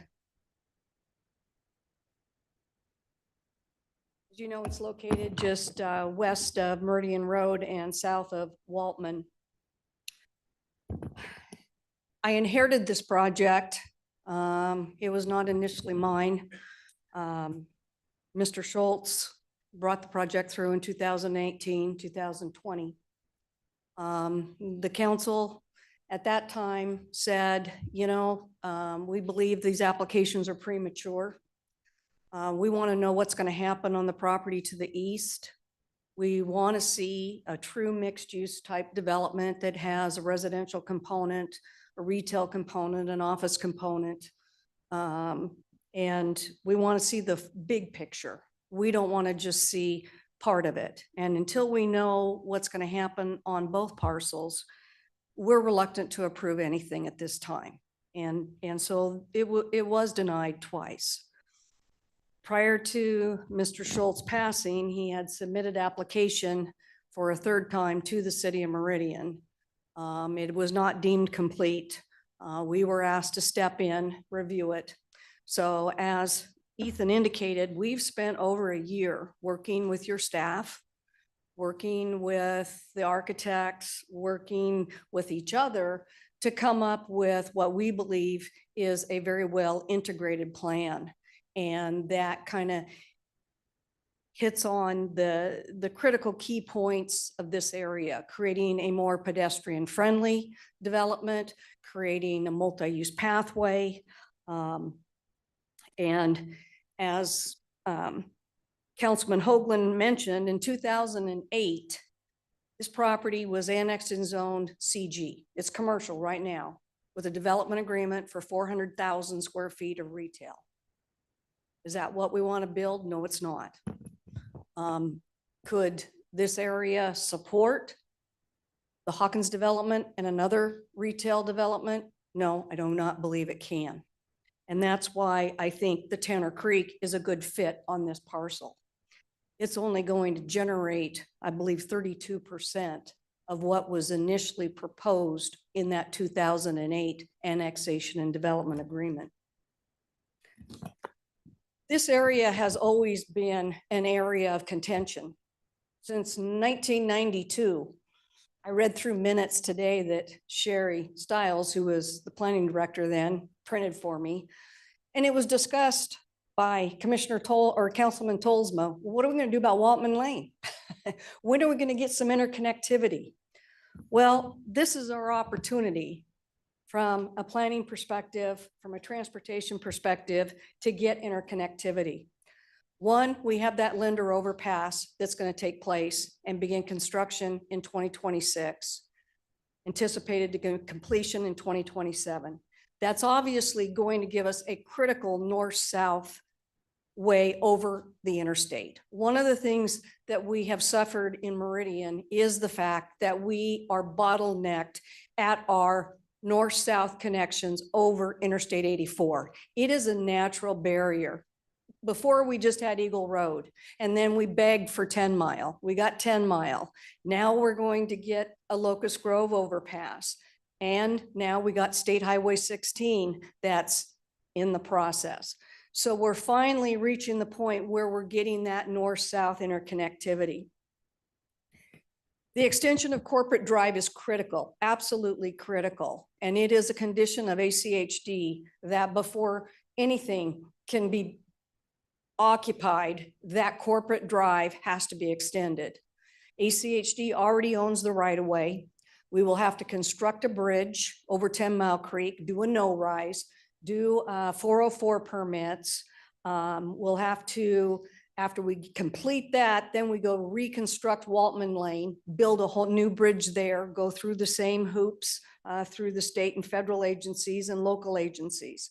So this is, in my opinion, an opportunity where we can have two development companies working in tandem to improve the traffic in this area. The Landing subdivision located to the west of us is off of a dead-end Locust Grove Road. There's no vehicular crossing over 10 Mile Creek. If there's blockage at Linder, there's no way the fire department's going to get in there. There's no way in. And with the extension of Ruddy Drive into our project as a collector road, that is going to not only help our project, but help them from an interconnection and the ability for fire protection and better service as far as response time for police. You can see that the two projects and we worked with the common landscape architect so you could see what we're doing here. As far as Waltman, we're going to construct a 10-foot detached sidewalk. I'm only required to have a 20-foot wide landscape berm along Waltman. We have 37 feet. So we've added additional. We have a 50-foot landscape buffer that will have a 9-foot high berm, a 10-foot wall along I-84. We also have a 10-foot multi-use pathway that's going to go east and west from the west side to the east side of our project. And then we have to build a 14-foot multi-use pathway along 10 Mile Creek. This kind of is a blow up. And as you can see, we've created two plaza areas that are mirrored on the Hawkins side, mirrored on our side, with that 10-foot pathway going east and west and going north and south. So we can accommodate bicycles and pedestrians. So we're asking to rezone from CG to R40 for the multifamily component, which is transitioning from the commercial component. Then we have a townhome component in the middle of the project, and then that's R15, and then we have single family around the perimeter. That is R8.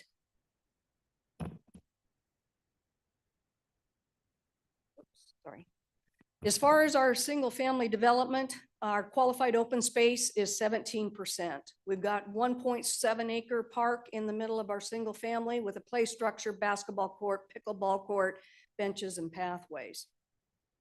In the multifamily area, we've got 21% qualified open space. We're going to have a full clubhouse with fitness facility, kitchen facilities, conference room, community gathering area, offices. We're going to have covered patio with barbecue and outside kitchen area, plaza area next to our green belt. We'll have a swimming pool, hot tub, cabana, pool deck. We have a children's play structure and a picnic gazebo in the southern portion of the multifamily, along with a pickleball court. And we're going to have indoor bicycle repair station and an indoor dog washing station, which I thought was cool. And then we will have EV charging stations along with our linear parks micropaths. This kind of shows you the townhome elevations that were proposed. I'll kind of go through really quick here.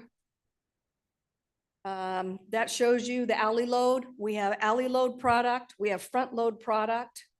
We have attached product, detached product. So as far as a variety, all the homes next to Interstate 84 will be single story, no two-story. Then we have a two-story building that will adjoin Waltman to kind of keep that bulk and wall effect down. The remainder of the multifamily buildings will be 24 unit. There will be 3-story.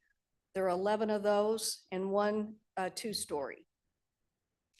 This shows you the clubhouse, the pool facility, and the cabanas. And then that kind of shows you our interconnectivity between Tanner Creek and the Hawkins facility. So one of the things that's critical here is we want to embrace each other's projects. And we felt that a vehicular connection would really ruin the multi-use pathway, because 10 Mile Creek multi-use pathway is, we want it to be a pedestrian safe corridor. So we want that east-west and that north-south connection. As far as the one-way couplet, that was just thrown out. And in talking to our traffic engineers, all that would do was put pressure on other intersections and cause them to fail. I do not, in my professional opinion, nor did my discussions with the traffic engineers at 6 Mile, did we believe that that is a viable option. We need to provide multiple points of access in this section. We got a section that's basically has been bottled up for years. And we're trying to solve that. And this pedestrian interconnectivity, these 2 plazas that mirror each other with planters where people can congregate, they can get in the shade, they can go get a burger, they can go get ice cream, sit down, walk, bike, whatever between the 2 projects, I think is really a lot better plan than relying on vehicular connection. We have Waltman, it's a collector. That is our vehicular connection. We have Corporate Drive. That is our vehicular connection. You can see Ruddy Drive. There's a stub street here in the landing to nowhere. We're building a collector with detached walks all the way up here. Then people would come on to Waltman. They could go north on Corporate or go, oh,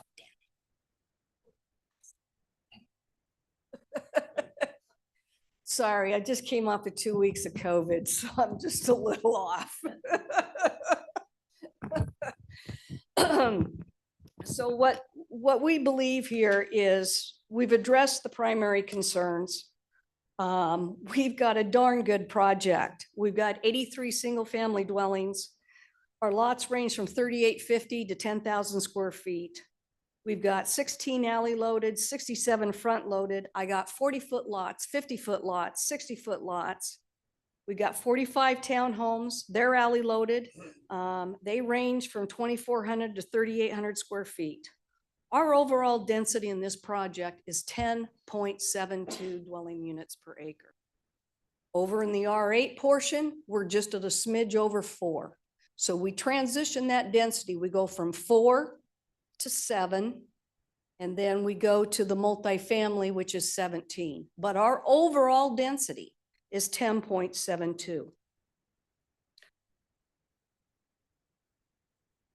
Hold on. As far as parking, we were questioned about our parking. This was designed, even though submitted prior to your update of your parking standards, this is designed with your current parking standards. The 1-bedrooms, which we have 94 1-bedrooms, have 1.5 spaces. We have 152 2-bedrooms. They have 2 spaces. We have 34 3-bedrooms. They have 3 spaces. We have 28 guest parking. We are at 581 parking spaces. This is the most parking I've ever provided in a multifamily project in Meridian or Boise or anywhere. We're at I think we're 2.02 parking spaces per dwelling unit in the multifamily. You guys have sewer, a 12-inch sewer line out here right in Waltman. You got a 12-inch sewer line that runs along 10 Mile Creek. There's a 12-inch water line. There's an 8-inch water line. These 2 projects, and with the corporate drive extension, we'll be extending water down to this area. So it's going to loop your water system. We'll loop into Ruddy Drive, which is a dead end line now. We'll loop up the water to corporate. We'll make connections to Waltman. So as far as creating or improving the infrastructure out here, the burden is upon us, and we accept that burden gladly. I know there have been questions about what kind of traffic is going to go east and west and north and south.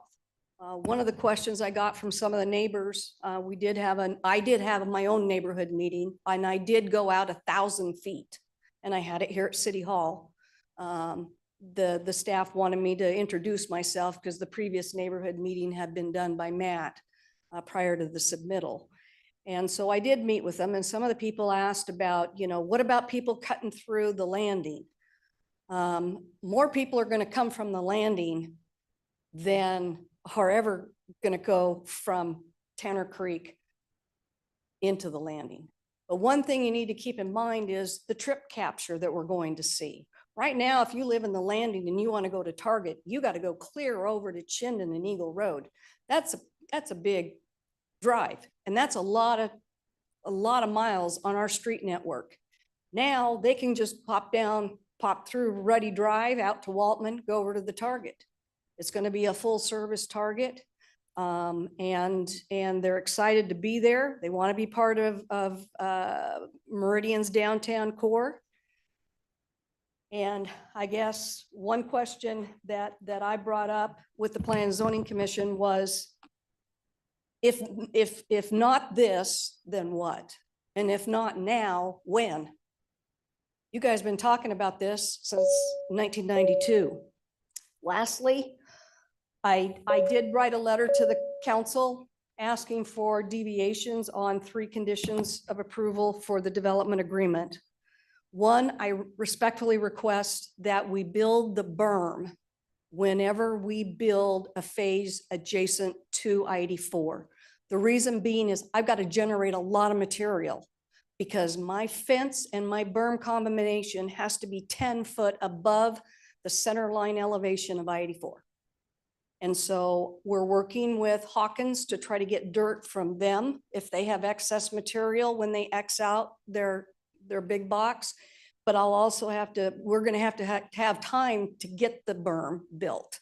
And I don't want to bring a whole bunch of gravel trucks through downtown Meridian or down Meridian Road. I don't think anybody wants that. Secondly, the commission asks that we be limited to only building one phase and not being able to obtain any occupancies for a second phase. And I guess my point to you is my first phase only generates 553 vehicle trips per day. My second phase is only 1,000. That's a total of 1,570 trips. That's well below a existing local street threshold. And I just don't think that it warrants it. At full build out, we're only 22% of the overall traffic. And lastly, I'd ask the council to support the pedestrian connection versus the vehicular connection. Waltman should be the vehicular connection if somebody wants to drive over to Target. We want to promote people walking, biking, skating, and I think we need to not make it as convenient by making them go to Waltman. Maybe they'll get on their bike, and that's what I would prefer. Thank you, and I hope the council can see to support this project. Thank you, Becky. Council questions?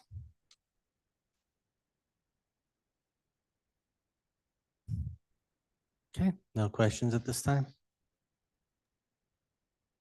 That's we good to go right into public testimony. Do you need any breaks before we do that? All right, then with that, Ms. Clerk, you signed up. Thank you, Mr. Mayor. First, we have Joey Lorcher. And as noted, when you come forward, if you can state your name and address for the record, and you'll have 6 minutes to speak on both projects. She's getting her presentation up.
Hello, my name is Joey Lorcher and I live at 5110 Dandridge Way.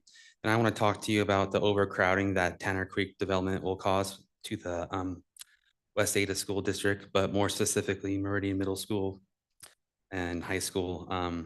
Development is not only the reason why schools are, it's not the only reason schools become overcrowded, but it's the most preventable. And on this slide is the West Ada School District's formula for predicting how many school-age children will be housed within a residential development. And that formula is the number of homes times 0.8 and divided by 13, which 13 is representative of kindergarten through 12th grade. And I have calculated not just Tanner Creek, but 6 other developments that have already been approved in order to see an accurate impact of the reality that Meridian Middle School and High School will face the next few years. And as you can see, if you added up the estimated new students from the already approved Newkirk, Gateway, Outer Banks, Vanguard Village, Foxcroft, and Mile High Pines developments, there will be 1,735 new students added to the West Ada School District. And if you take that number and add the estimated students from the Tanner Creek development, which is an additional 328 students, you will get a grand total of 2,063 students added to the West Ada School District. Now taking the new total and dividing it by 13 for each grade level, you get 158 students per grade. Meridian Middle School has grades 6 through 8, so their student population will increase by 474 students. And as you can see on this slide, that number of increased students is a big problem. And if you add the current enrollment at Meridian Middle School and add the estimated 474 students, it pushes the student population over capacity by almost 300 students. This will be a dangerous situation for not only the students, but also the faculty. West Ada School District's formula is a simple math, and mathematics don't lie. The fact that Meridian Middle School will be over capacity even before Tanner Creek would be completed should be a red flag that this development is not right for Meridian. Our school simply cannot keep up with the estimated 2,063 new students. Our community does not desire overcrowding, which will inevitably diminish and compromise their children's educations. And this development does not reflect our community's vision for our future children. The development also doesn't preserve the character, quality of life, livability, and sustainability that the residents of Meridian are trying to hold on to. This slide shows the West Ada School District's facility plan for high schools from 2016 to 2028. This shows the enrollment projection of the percentage of students at overcapacity in Meridian. And as you can see, in 5 years, every high school in Meridian is projected to be over capacity. The city of Meridian has only built one high school since 2016 to combat this problem, and that's simply not enough. Tanner Creek will only worsen Meridian High School's student capacity problem. And on this slide, we continue the West Ada School District's facility plan for middle schools from 2016 to 2028. And as you can see, in 5 years, every middle school in Meridian is projected to be over capacity. Meridian has not built any new middle schools to combat this problem since 2016. And again, Tanner Creek will only worsen Meridian Middle School's student capacity problem. This pattern continues with this one. This is the West Ada Schools District Facility Plan for the 4 zones of the elementary school districts. And as you can see, 3 of the 4 regions will be over capacity in the next 5 years. And this requires 5 new elementary schools in the West Ada School District. And only 1 school has been built since 2016 to combat this problem. And the Tanner Creek development will, again, only make this situation worse for everybody that has a child. And on this slide, we have the bonds timelines for West Ada School District from 2018 to 2026. Only one of the bonds has passed in the last 5 years. And this is a big problem for West Ada School District and the city of Meridian. And since the city of Meridian has a difficulty passing these bonds, we are falling behind on keeping up with these new developments in neighborhoods. There are no plans in sight in fixing this situation, of which the city of Meridian has created with these density populated apartment complexes in neighborhoods. And Tanner Creek will only worsen this situation because we just can't, Meridian schools can't keep up with the influx of people. So in conclusion, I want to reiterate that development is not the only reason why schools become overcrowded, but is the most preventable. Have you seen, I've used simple mathematics to prove to you that big developments like Tanner Creek are causing overpopulation issues at all levels of primary education in the West Ada School District. The Tanner Creek development will especially affect Meridian Middle School and High School, which is already struggling with being overcrowded. The city of Meridian so far have not been able to keep up with the school bonds and buildings. The population influx that you've created with these high density residents and developments is ruining the living quality for our community. The Tanner Creek development high density plan is not right for this area. A low density neighborhood mixed with low density offices and some type of community center in a bigger park would suit this area better for our community in the city of Meridian. The Tanner Creek development does not reflect our community's values, character, quality of life, livability, and sustainability. That is why I'm asking you to deny this development. Thank you, Ms. Orchard. Council, any questions? Mr. Mayor? Councilman Hoagland. Joey, you talked about that briefly. If you could elaborate, you talk about better low density options. So are you talking more just single family homes? Yes, yes, exactly. Get rid of the apartments and just all single family homes would make the intersection better, less populated, and it'd be a better fit for that area. Follow up, Mr. Mayor? Councilman Hoagland. Yeah, that Tanner Creek location is, entitled to commercial already from previous Right. agreements. So then if we talk about the Hawkins property farther up, if that is moved over there, what are your thoughts on the commercial side of things? I wouldn't mind more commercial, as long as it wasn't another big box, just office spaces, dentists, buildings and stuff like that. So. Okay. Thanks, Joey. Mr. Mayor. Councilman Pearl. Thank you very much for sharing this. We really appreciate it when members of the community come and they've really done their homework. It's a lot of information to gather, isn't it? Yes, it is. I just wanted to clarify very quickly for you that the city of Meridian is not the entity that attempts to pass bonds on behalf of the school district. So just wanted to clarify that. The school district does their own work on that. Okay. And we really don't have any involvement in it at all. Okay. Other than maybe to offer support to them in ways that we can to certainly help. So Right. I just wanted to give you that clarification real quick. Thank you. Mr. Mayor. Councilman Cavanagh.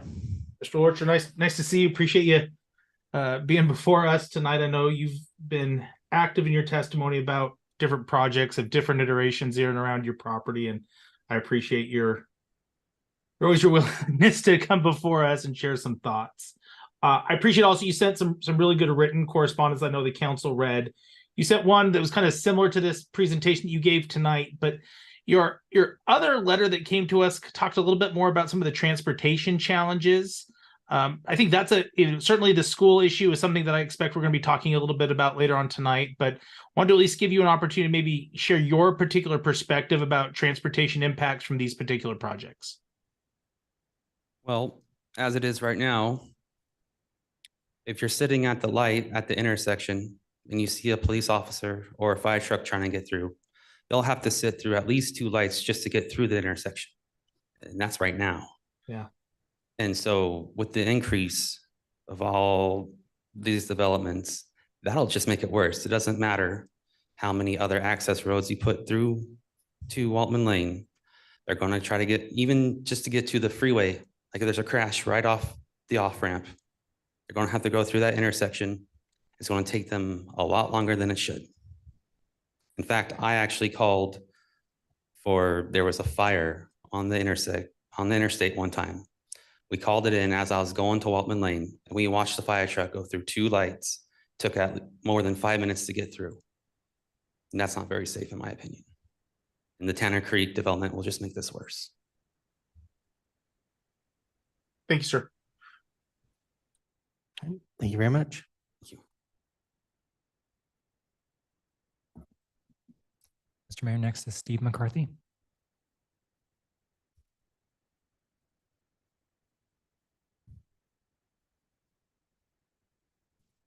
Good evening. Hello, Council and Mayor. My name is Steve McCarthy. I'm at 10685 West Patty Street, Boise, Idaho. I will be addressing the traffic congestion and the Linder. Oh, actually, wait. I should probably wait for you guys to get their stuff going.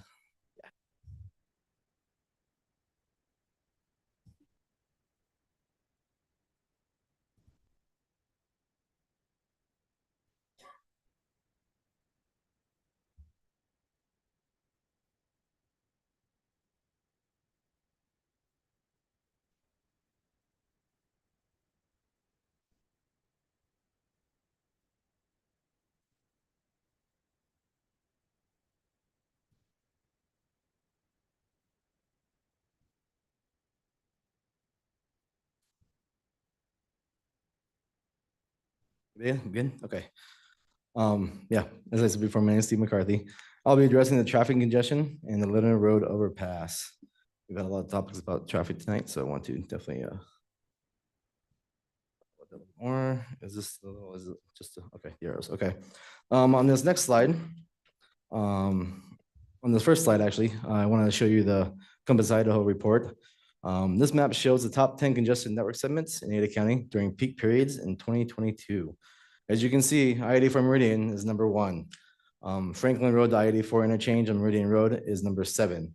So Meridian Road has officially passed Eagle in regards to worst levels of congestion in Ada County. And to me, that's pretty bad. So I want to get the next slide here. This slide shows daily trips per traffic impact studies from Hawkins. Hawkins shows that 10,891 daily trips are going to be happening on those interchanges, 740 trips per AM peak hour and 950 trips per PM peak hour. And then with Tanner, that will also add another 3,014 daily trips within that graph. So who in the right minds would want to add 13,000 vehicles per day to number 1 and number 7 worst congested road segments in Ada County?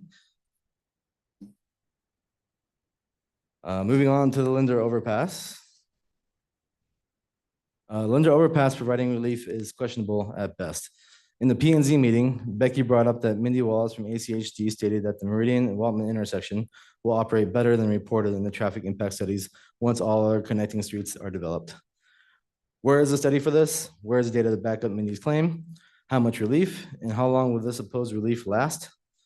In the city council meeting with Hawkins in 2022, Mayor Simonson mentioned the Linder Overpass and stated, "My hope is that the Linder Overpass will reduce some of the traffic in this that makes some of these turning movements okay." But for how long?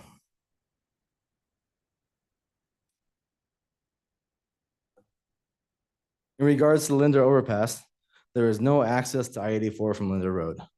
Relief, if any, from the Linder Overpass is likely temporary, lasting maybe a couple of years, if at all. 10-mile exit offered Meridian Road relief for a couple of years, but look at where we are now. The big Meridian Road and main road configurations brought relief for a couple of years, but again, look at where we are now. What happens when the congestion returns or becomes worse after the Linder Overpass has been built and these two developments have been built? What's our plan then? In regards to the neighborhood between Linder and Waltman Lane, commuters heading east would most likely cross Ruddy Drive and take Waltman to access I-84 on ramps. Driving across to Overland and doubling back on Meridian Road seems very impractical. Stores like Winco and Home Depot across Waltman Lane will likely lead people to prefer Ruddy Drive over the Linder Overpass, increasing traffic at the Meridian Waltman intersection. Now onto the Hawkins trip generation and distribution with Linder Overpass built. The trip distribution data from the Hawkins study shows that 10% of trips going to the Hawkins site originates from west of Franklin. Some of that 10% would come from Linder. This will show how the Linder Overpass is insufficient. Even with the Linder Overpass built, Hawkins will still contribute 9,802 daily trips through Meridian and Waltman. Including Tanner Creek, adding Tanner Creek brings the total to 12,816 daily trips. Infrastructure will be overwhelmed. The existing infrastructure in this area is inadequate to handle this influx of traffic, even with the Linder Overpass. So in conclusion, I want to summarize the excessive traffic impact, introducing over 13,000 trips per day with over 950 cars per hour during peak hours to Ada County's most congested area is not smart growth or sustainable growth. The traffic uncertainty, the exact number of vehicles passing through Ruddy Drive from the west neighborhood to I-84 via Waltman Lane is unclear. The uncertain impacts, the potential traffic impacts of Linder Overpass on Meridian's future are unclear. The risk of uninformed decisions, making a significant decision without adequate information is not sensible or wise approach, posing potential grave consequences to our community and our safety, as our two guys over there definitely showed. An inappropriate location. The current area is unfit for high-density residential and big box development, lacking necessary infrastructure. The gateway to Meridian deserves better. The entrance to Meridian and the well-being of our citizens deserve more thoughtful and elevated approach than what is currently proposed. Please deny both of these applications. And for the sake of safety and common sense, I hope all of you will listen to the data. Thank you. Council questions. Mr. Mayor. Mr. Mr. Mahoney. McCarthy, your last point on the talk about a more elevated and thoughtful approach. Can you tell me what that means to you? As an elevated, thoughtful approach to which to the property. Oh, to I the mean, property? it's bare ground. Oh, yeah. One portion is already entitled. Mhm. What should it look like then? I'm gonna refer to kind of like what Joey said for the property to have more office space, a little less residential, A lot more, maybe the commercial idea or something, so that we don't have so much traffic going through that area constantly and creating, safety hazards and so on and so forth. Thank you. Yep. Just a question for you. You mentioned your address is Boise. Do you have a connection to this property or? I do, yeah. My wife is Kelsey Lutcher. Okay. Yep. Just want to make sure I understood. Yeah, definitely. Okay. All right. Thank you very much. All right, great. Thanks, guys. Mr. Mayor, the computer down here is having a small meltdown, so I'll be fixing that right now. We have another person with a presentation, so we're trying to get that ready. Okay, so we can either, why don't we go and take a break so we can try to get the computer situation figured out? So we'll take a 10-minute recess.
Ahead and come back from recess. Or you can listen to my stand-up routine, and I'm not very funny.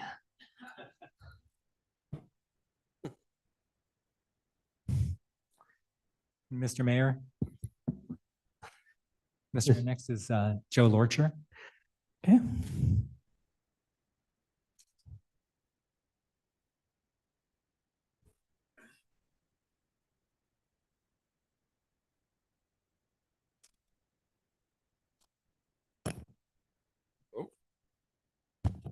My name's Joe Lorcher. I live at 740 Waltman Lane. My property is the farm property just north of Tanner. Oh, there it is. This property right here. Been farming it since 1975.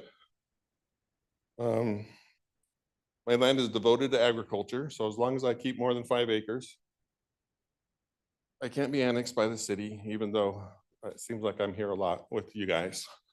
I am not part of the city.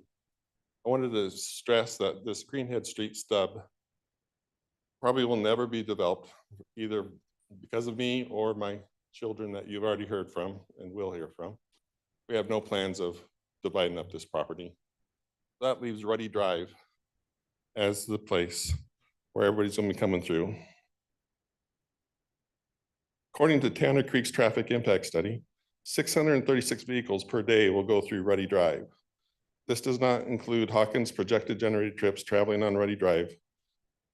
That is over 636 chances a day a child, pedestrian, or bicycles will get hit or swiped by a car.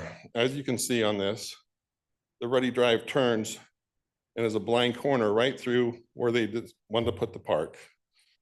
And anybody who's been around on Waltman Lane for a long time, we have lots of pedestrians, lots of children, lots of small families that walk up and down Waltman Lane. And I'm concerned for their safety. That's the main reason why I'm here. How do I get this to turn? The right arrow on your keyboard. There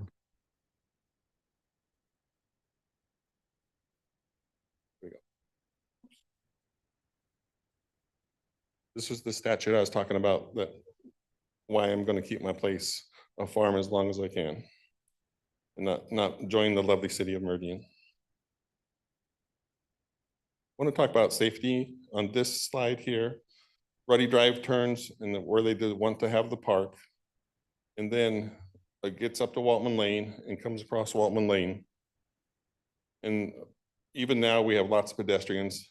Obviously, if they put this many people, they're going to have more pedestrians, but there's no safety crosswalks designed to go across. Right here is a walkway, that goes behind the haddocks. That is a pedestrian walkway along 10 Mile Creek to the north. No comments have been made about safety crossing that street to get over there. And also nothing's been said about this property here that's not part of the development. The 10-foot sidewalk that's supposed to be built on the south side of Waltman Lane. How is that going to be built with that property not being part of the construction? The 10-foot sidewalk would probably be right over their well where it is now. They probably don't want to lose their well water. Again, 636 vehicles a day going through Ruddy, working their way towards the infamous intersection up at the top of Waltman Lane. And currently, Landing subdivision has 4 access points out onto Linda Road to get around over to the freeway off of Franklin. And as soon as Ruddy Lane is punched through, anybody in this subdivision is going to be coming through Ruddy Lane, going through the park area and down Waltman Lane towards the freeway to get to Boise or to Winco or to Home Depot. And this is my main concern, is just the safety, the number of vehicles going through here, working their way through the intersection that's already the #1 worst intersection in Ada County. And this is just going to add more to it. We talked a lot about The access going through my property, the corporate drive right here. I'm sure cars will come down or go through here to get up onto corporate drive, but eventually they're still going to drive down corporate drive, turn on Meridian Road, and just be part of that intersection just from a different direction. It's still going to add trips per day to the worst intersection in Ada County.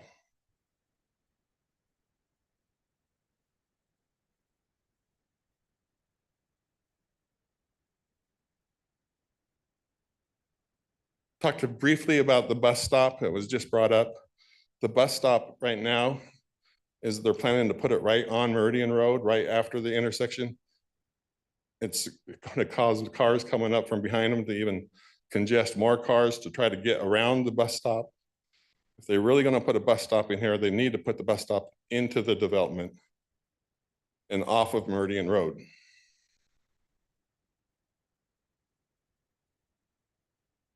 In conclusion, with only one access point, all traffic coming from the west neighborhood will be concentrated at Ruddy Drive and then add to the development's own traffic on Waltman Lane and Corporate Drive. Safety issues for children, pedestrians, and bicycles are our main concern with increased traffic going through Ruddy and onto Waltman Lane, especially because of the lack of crosswalks and location of the proposed park. I'm not opposed to developing these 36 acres. We've been here a few times. What I'm opposed is the density of this development. If they just did plain houses, we would not be here fighting for this because of safety issues. I've lived and worked on Waltman Lane since 1975 and would love to see this gateway to the city be more than high density apartments. It should be a gathering spot for entertainment and small business. Even with Linda Road overpass, Waltman and Meridian will still be an F-grade intersection, and police and the fire departments will get stuck on Meridian Road even more.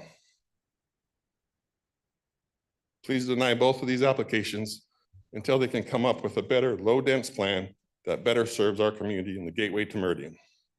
Meridian deserves better than this. Thank you. Thank you, Mr. Archer. Council, any questions? Mr. Mayor. Councilman Hoagland. Mr. Larcher. Hey there. Good to see you again. We've talked a little bit, I've asked the question, I want to make sure I understand. Low density, I understand, but you talk about low density and mixed use development for the site. What does that mean to you? To me, that means single homes. Okay. Even if they're the skinny homes that's in that R15 section, that's fine. It's the apartments, it's the high density apartments that we just oppose. There's not enough space for that many people, that many cars, to that acre and a half park for that many people. That's a joke. They're going to be everywhere else except there. And so just the single family homes mainly, and then not so much the big box store, but just smaller offices, smaller businesses, some kind of entertainment, something, a gathering spot for the city, a convention center maybe, or something like that, or just some kind of entertainment, something for the city that everyone would enjoy. Thank you. All right, thank you very much. Thank you. Mr. Mayor, next is Kelsey Lorcher.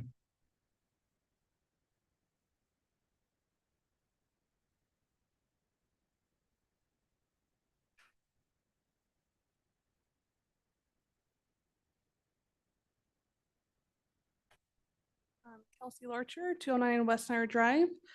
Before I start my presentation, I wanted to point out Waltman Lane will be 3 lanes and per their proposed collector. So it'll be 3 lanes, and when it'll be finished, it's going to be a level of service F per their traffic impact study. And also ACHD recommends that Waltman Lane be 5 lanes. Also, all proposed mitigations to the Waltman Meridian intersection by the traffic engineer 6 Mile were rejected by ACHD because it would be temporary solution, but harmful long-term, and traffic to and from I-84 is priority, according to ACHD, not this development. I'd like to go ahead and start with a quote from the comprehensive plan. Without guided growth and development, overcrowding, congestion, safety, community identity, and overall deterioration of the current quality of life and living may result.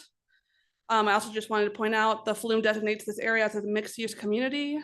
Some agency comments, the Meridian Fire Department, they said we don't have a total response times that meet the NFPA standards or current City of Meridian adopted standards. It's a risk factor of 4 in which current resources would not be adequate to supply service to this proposed project. This entails a greater risk for the occupants as well as first responders. Compass comment said transportation infrastructure may not be able to support the new transportation demands. Meridian Development Corporation said very little, if any, of the vision that was laid out in the destination downtown is being accomplished. MDC does not anticipate the vision changing much for the Southern Gateway through their updates, and please hold these developers to the vision. Also, what was not said today during the staff report is that there's also 83 public comments that I did a survey and I put it out on social media, and they had the option to say, please deny or please approve this to you guys. And I had 83 respondents say, please deny. Out of those 83 respondents, 46 expressed additional concerns in the comment box. And this is in the public comments. It has been submitted. Issues and concerns from past meetings. Obviously, Borton and Strader aren't here, so I'm just going to skip over them.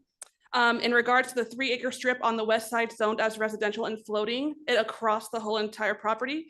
Councilmember Kavanagh, you expressed your concerns and took issue to the practices of floating land use designation, setting up precedents to future developments that this practice is okay. Councilmember Hoagland, you are highly concerned about having only one left-hand turn lane into Waltman Lane from Meridian Road and the traffic congestion on Meridian Road and Waltman Lane. Per ACHD, only one left-hand turn is going to stay, and now Hawkins brings over 10,000 more vehicles per day.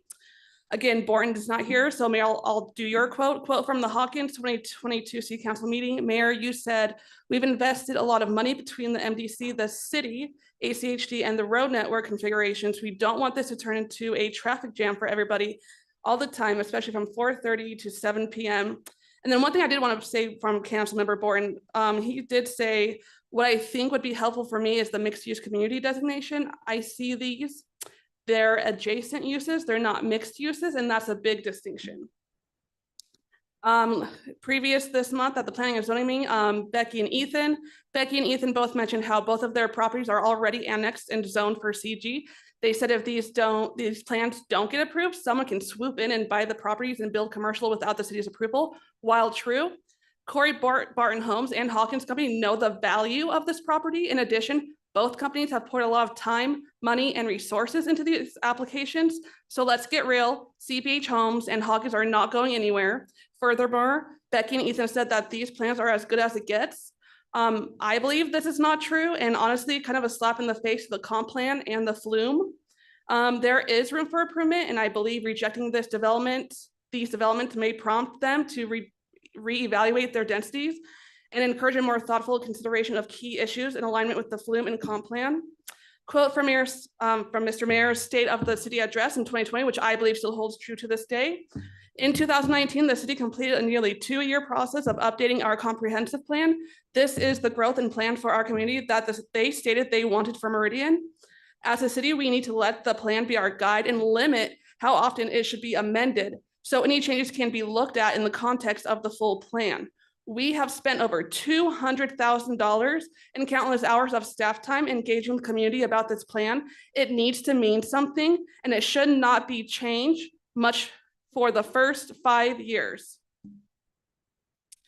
Please adhere to the comp plan that was carefully curated for the growth of our city. Please uphold the MUC designation from the flume.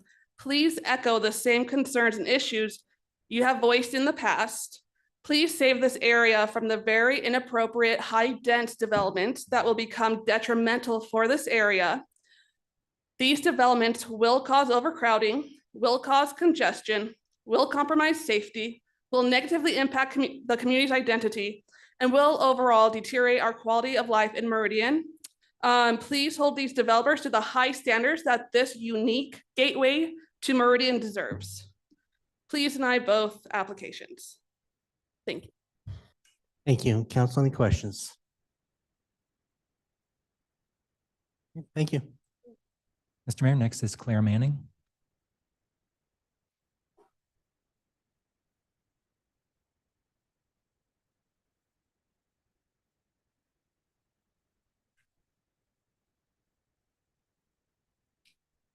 Hi, Claire Manning, 650 West Walman Lane.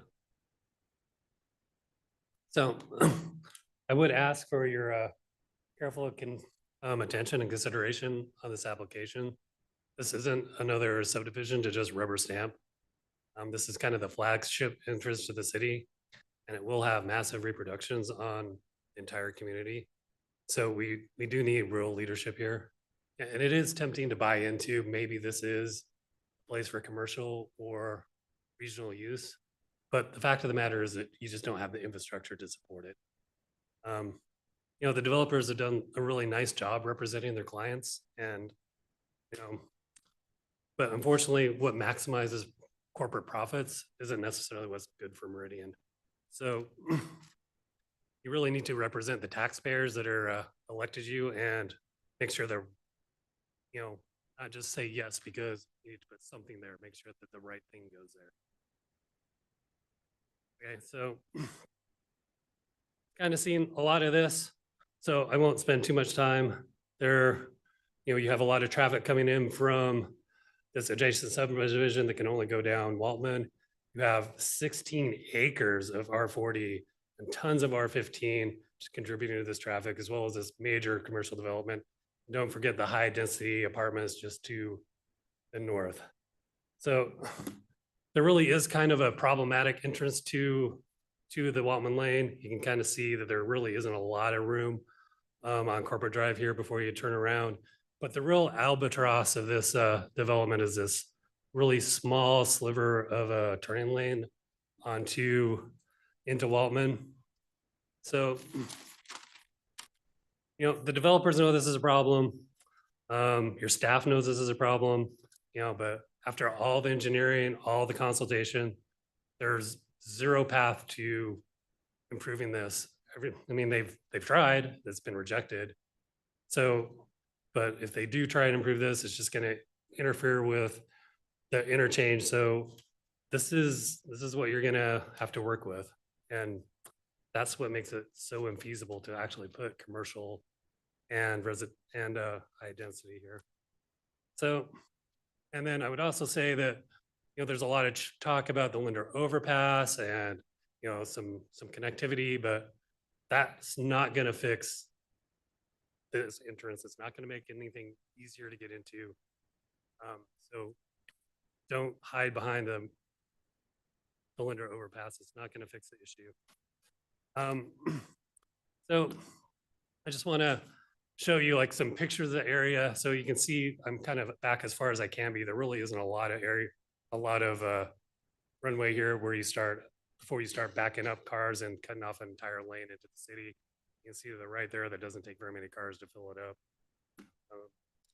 Better shot there.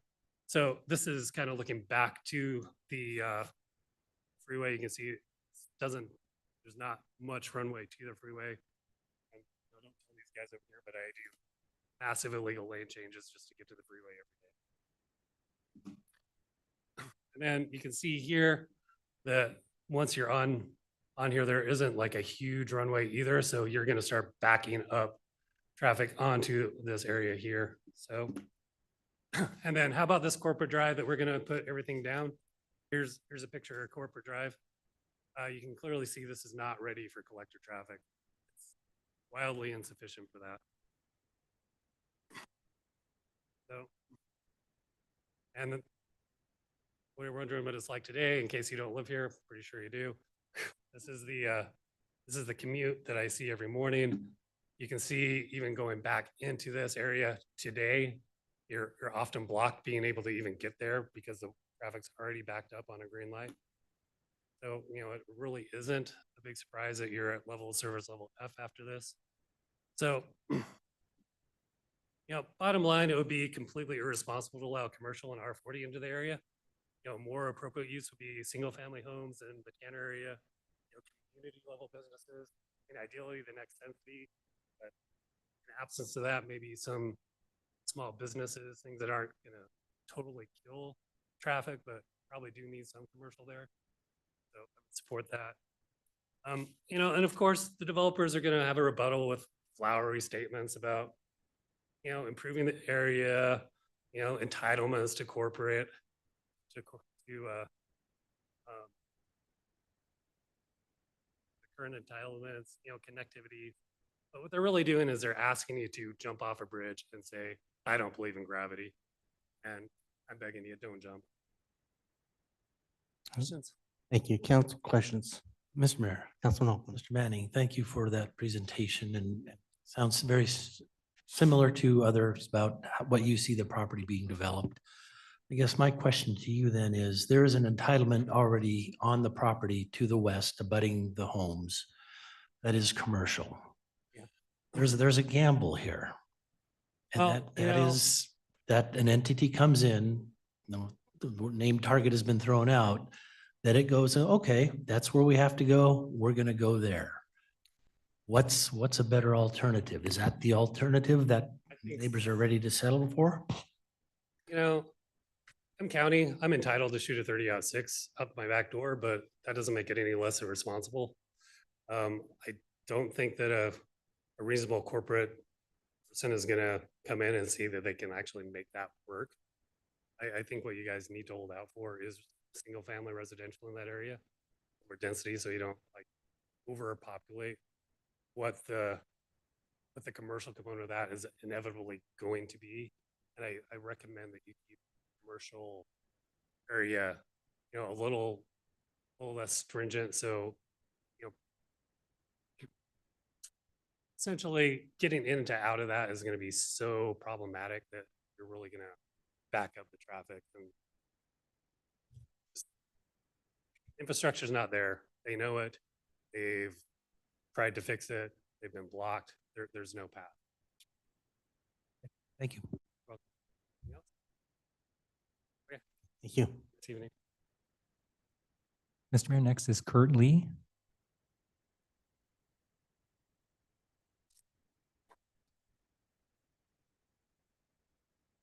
Lee, 365 West Waltman Lane.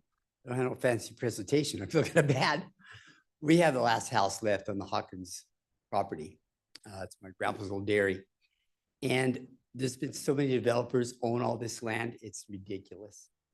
Each one tries to get something done and gets denied. That land is nothing but coyote and weeds, all of it. And it's nice that somebody's going to do something, but the traffic is going to be bad. City years ago approved that huge subdivisions off Franklin Road with only one outlet. And they expect these developers to make the outlet and come down Waltman Lane, the Reading. That would stop a lot of the traffic if you don't approve the Reading Road coming through the tanning project. Get them another outlet onto Franklin Road from those subdivisions. It's going to help the Waltman congestion, and it's going to help them because they got to have another outlet. It's ridiculous. Thousands of homes, one outlet that the city approved years ago. I know that the apartments are everybody's sore thumb. I'd like to see a nursing home and a motel and single homes rather than apartments also. But I know you got to have dual usage nowadays. In case one doesn't work, the other one does. A nice high-end restaurant in the corner where Hawkins is at would be nice. That's got to, I know it's going to be commercial because it's location, location, location. 10 Mile is so far ahead of them. They tried to develop that Waltman Lane 30, 40 years ago, and nothing ever gets done. 10 Mile, they got it done in 10 years. So they say it's the infrastructure. Well, you can build infrastructure. That's ACHD's job. That's all. Thanks. Thank you. Council, any questions? All right, thank you. Mr. Mayor, next is William Kissinger.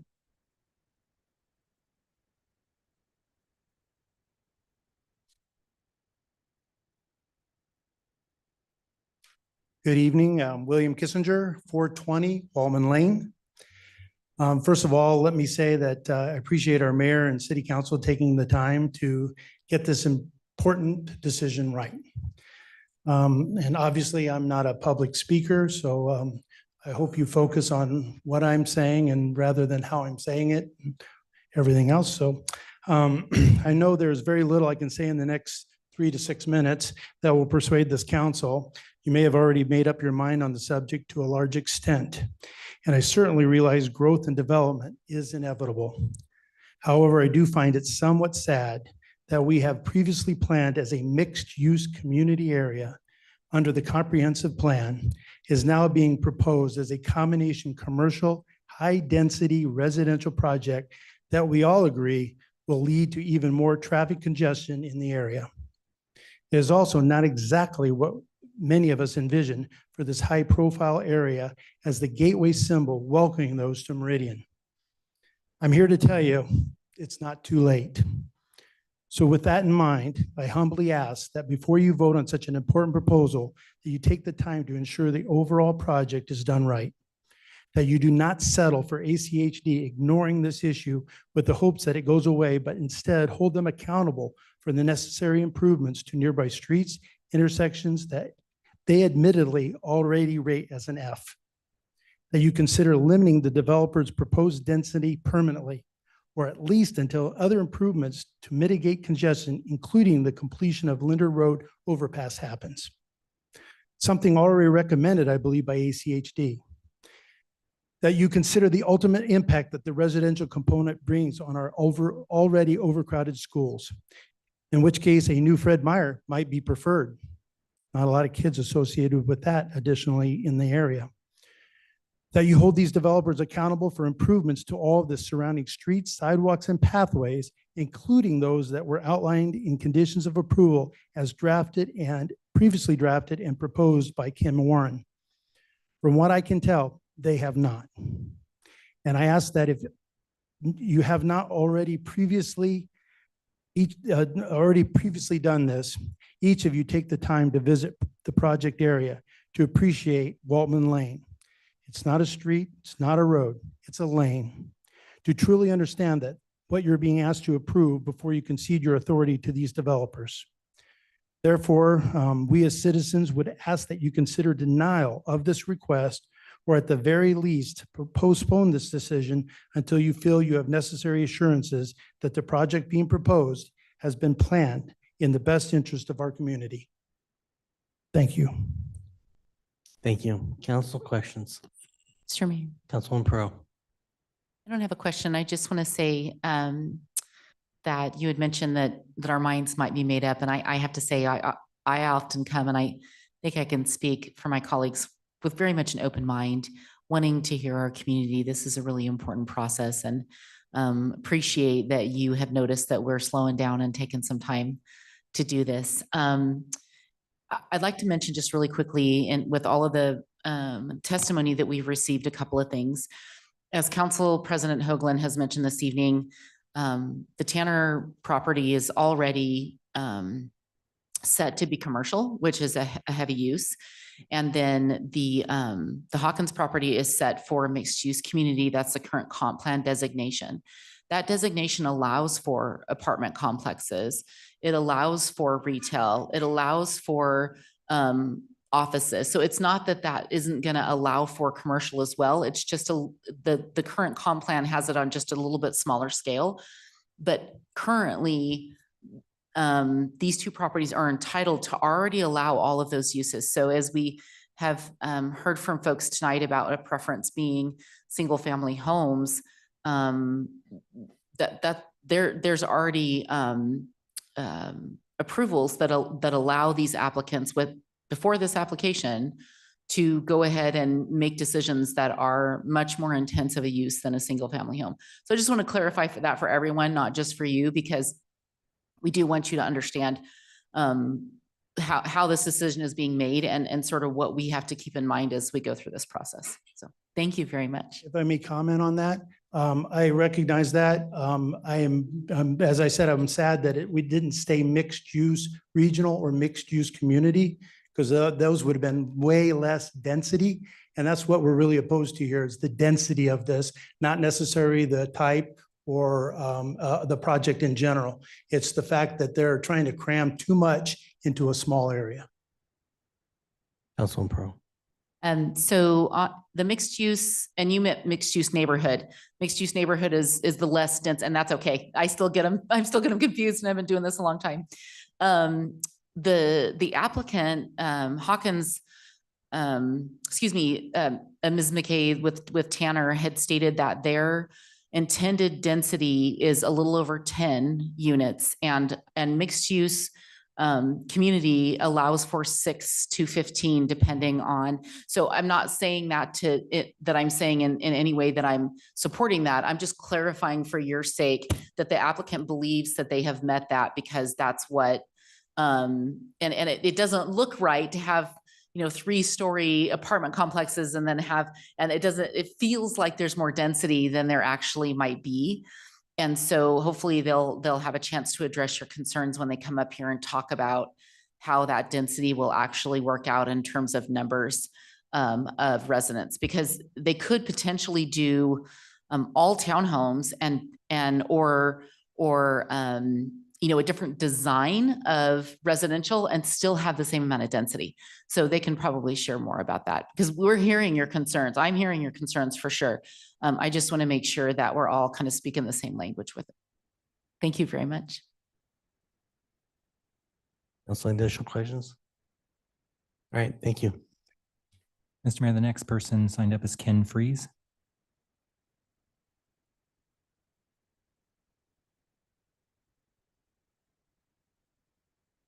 Good evening, council members, Mr. Mayor. My name is Ken Freeze. I live at 195 East Roslyn Drive in Meridian. And what my concern is that you go out 10 Mile, you go out Overland, Fairview, north of town, south of town, there's building everywhere. And I'm really concerned about what all this building is going to have on the future impact of the infrastructure of all of Meridian. We've talked about this project here. Some very good testimony has been given about traffic, overcrowding of schools. I would like to see this project stopped right now, but I would also like to see where all projects are stopped for a while, for a breather, to give Meridian a chance to just sort of sit back, let all these projects that have already been approved get built so that we can sit back and see what their impact is. I know the planning department goes through and they estimate, and they do a good job of estimating what the impact's going to be, but what they think it's going to be and what it turns out to be can often be two different things. And I would just like to see just a little bit more conservative on holding back and just letting all these projects that have already been approved, or in many cases they've been in the pipeline for years and they're approaching approval. Just let's get those out of the way. Let's clear the board and just sit back and take a breather for a while. I think this project in itself is probably not, it looks very nice. It's probably in the wrong place, in my opinion. We've got some really bad traffic problems. I'll ask the council members, how many of you go through that intersection every day around 5 o'clock? You don't want to. I'm retired. I don't have to, but occasionally I get caught going through it and it's a mess. It's a real mess. And we heard about how just restriping it could help that. I understand that restriping it would sacrifice the bike lane that's currently there. Frankly, I think you're crazy to try to ride a bike through there, even in a bike lane. I see videos all the time of people getting hit in bike lanes. If I was riding a bike through there, I'd get up on the sidewalk and ride my bike or walk my bike. I think if just restriping that now could alleviate a lot of the traffic problems, maybe these people that are testifying against it might look at it a little bit differently than they are today. But again, I would just like to see the city of Meridian take a breather. Let's stop approving so many of these projects. Let's let the projects that are already been approved get built, and let's see what the impact is. Thank you. Thank you. Council questions? can I answer one question that I know keeps getting asked, like, what would I like to see there? Sure. Yeah, okay, good. Actually, I'd like to see a convention center of some sort. I was trying to put together a program for actually kind of a mining trade show. And I had vendors who were willing to come, 2 of them from Europe. I had people, I had everything but a venue. I could not find any place in this valley that wasn't already spoken for. And say a 20,000 foot convention center there would fit a lot of, I think it'd get a lot of use. Still have the traffic issue though, because you know, it's going to bring people in, but frankly, that's what I would like to see. Thank you. Mr. Mayor, that was everyone that signed up in advance. Is there anybody present or online who'd like to provide testimony on this item? If so, please come forward now, or if you're online, use the raise your hand feature on Zoom and we can bring you in.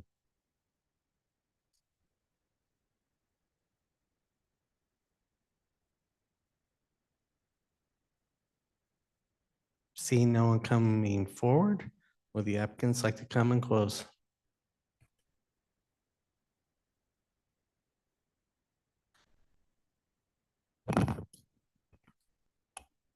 Thank you, Mr. Mayor, members of the council, Becky McKay. I understand Waltman Lane situation. I mean, there's 210 trips a day on Waltman Lane. And those people who live on Waltman Lane, it's like a dead end road, even though it's designated on the master street map as a collector. Change is hard. And I recognize that, respect that. But one thing I'd like to mention is some of the facts that were given to you and some of the PowerPoints are incorrect. It was stated that we will generate 327 students. This is from the West Ada School District on their current methodology for calculating student generation rate. And it's 0.7 for a single family dwelling or townhome, 0.1 for multifamily. How many children will this generate? 117, I believe, is what I have here. 118, sorry. 118 students. At build out, 118 students or 9 students per grade. So the number of students that would be generated was overstated by 209. And this is from West Ada's own current formulas.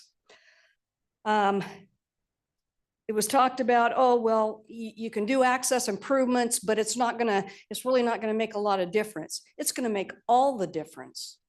Corporate Drive will be signed no parking. Right now, they're allowing people to park on it, just like when we moved our office out off of Hickory, and they were letting trucks park everywhere because there was nothing out there.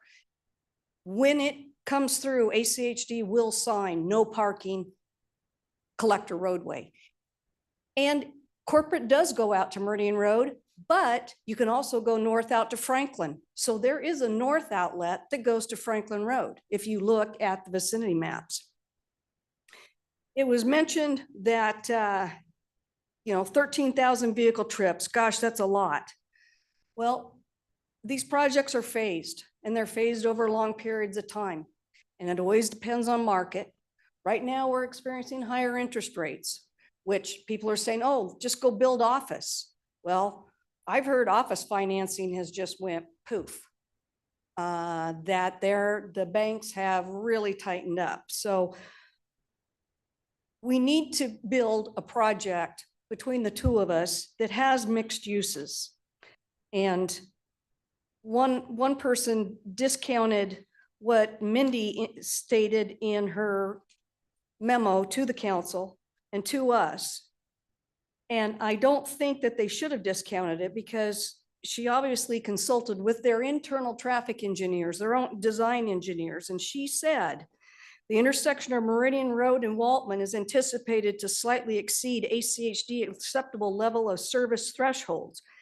it is likely the intersection would operate better than reported in the traffic impact studies once the stub streets to adjacent neighborhoods are connected and Corporate Drive is extended to intersect with Waltman, making this a viable alternative. So ACHD has not slammed the door. They have stated that they think these improvements and what's planned for the future with Linder Overpass, with State Highway 16, is going to change our patterns in Meridian. I drive Eagle Road every day, and nobody can tell me that that isn't operating at a level service F. But you know what? I gotta get to work and I gotta get home, and I live north of Beacon Light. So I get it. And I sit at those lights 3 times and I see your emergency services trying to get through. But it didn't stop approval of additional apartments over next to the village with the hope of capturing traffic and getting people to live where they work. And that's what we want to do here. As far as safety is concerned, Waltman Lane, we're going to be making significant improvements and putting a 10-foot detached walk with 8-foot landscaping, separating that from those travel lanes. There is a 4-foot pathway that is north along 10 Mile Creek at Waltman. We could put some type of a pedestrian crosswalk there so people could use our 14-foot multi-use pathway and connect to that and get across Waltman safely to the 4-foot. The density is 10.72. Councilman Peralt made the comment with the current mixed use community, you could go up to 15. So the existing designation would allow for a higher density than what we're proposing because we're capping it at 10.72. We could go to 12 based on the designations we're asking. We're technically down zoning this property. It was mentioned fire response time. If they went to the 3rd page, Mr. Bongiorno indicated that there would be a 4-minute response time for an aerial truck. And council in 2016 adopted as their acceptable response time is 5 minutes. So based on that, I believe we are obviously going to improve the options for fire and for police to get into this area. Right, this area since the 90s has been a bottlenecked area, and we have an opportunity to fix that. We're not floating our land use designations. That's why the staff asked us to do a comp plan amendment. And these comp plan amendments, if the existing comprehensive plan designation and the existing CG zones that are out there, if those were viable, why was it zoned 15 years ago and approved for 400,000 square feet of commercial and nothing happened? And as the gentleman indicated, Mr. Lee, developers have come and gone and come and gone. But the one stumbling block was getting Corporate Drive built and getting connections and alternative routes. And that is exactly what we're doing. I think we have a good project. And as far as the number of trips, we're going to get about 1,320 possible trips coming out of the landing, coming down Waltman Lane. That's what's estimated. As far as the trips that we'll be sending, it was testified that we'd be sending 636 to the west. That is incorrect. 301, only about 10%. As these projects take shape and evolve, and phase 1s are built, we get Linder Overpass, we get State Highway 16, like I said, it's going to change the entire trajectory of our transportation system in the city of Meridian for the better. And I believe in that. And I think ITD and ACHD believe that too, and the city, because you guys have lobbied for these projects hard for so many years. 10 Mile is clear. It was in your 1978 comp plan, the 10 Mile interchange. And how many years did it take us to get that? And I think this is an opportunity that we don't want to waste. And my traffic, like I said, is significantly less than what it would be if I were any other use. They're bagging on the apartments. The apartments only generate 6.49 vehicle trips per day. Single-family dwellings generate 10.57. So when you look at the reduction in traffic, the downzoning, I think basically, and what Hawkins is doing, I think we're going to have a good integrated project, and I think that's the whole intent. Mr. Mayor, council members, if I may, I'll be really quick, if that's acceptable. You got 11 minutes. You take as much Oracle's time as you want. Thank you, sir. Only 11 minutes though. So I would just like to address just a few really quick things. I'm not sure if it's possible to bring my presentation back up, but I do have some traffic information that I think might be helpful to contextualize. While Sonia's doing that, I would like to just read a few items from the previous staff report that we really took to heart when designing this site plan and the uses on this site plan. First, the staff report notes that a large retail anchor could easily be integrated into this project, but for this site in this location, it would likely need to be located along the interstate. We redesigned the site to achieve that configuration. Now, how did we do it? Well, we eliminated the office building, but we eliminated the office building at the request of the staff report. They said, well, staff, Sonia and Brian McClure, the long-range planner, said that while office uses are also desired, there is a considerable amount of it being constructed elsewhere in the community, and it could be rededicated. And we think that's true. And we acknowledge that it is extremely difficult in this economic environment to construct office. There simply is not a lot of demand for office, and the demand that there is being fulfilled in other locations. So we agree with staff here. So we eliminated that office building. And by doing that, we created space for 32,000 square feet of community serving shop spaces. Those things could be space for entertainment venues, recreation. They could be space for a dental office, any sort of healthcare office. They could be a community serving kind of restaurant space. In addition to these shop spaces, we have a pad that we've kind of called out as space for a sit-down restaurant. Of course, we cannot guarantee that a sit-down restaurant will come along and say, this is exactly where we want to be right here, right now. But, we think that that is the most likely scenario for that particular pad, and that's right on the entrance corner, and it's about 7,000 square feet. And we've also dedicated a space, if we can find a user, for a hotel user. The gentleman speaking most recently, or one of the last to testify, mentioned that a motel or a hotel would be a desired use. So, we agree.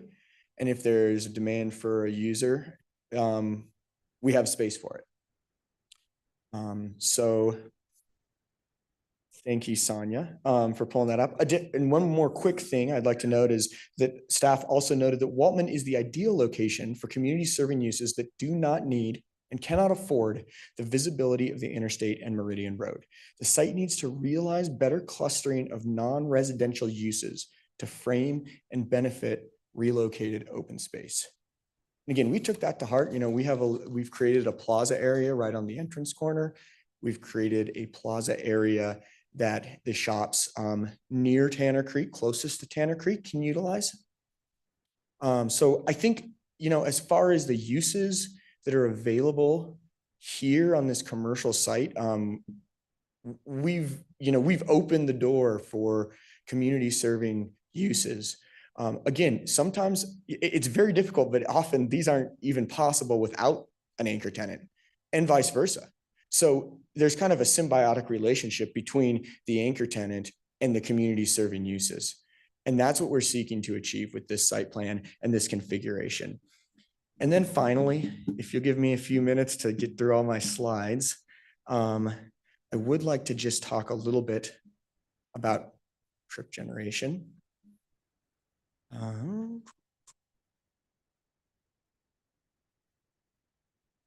getting deep. I apologize. I'd really like to.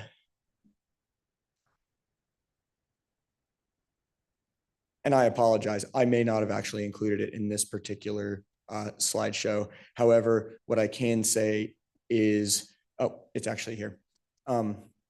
So this table shows trip generation based on a 382,000 square foot site plan.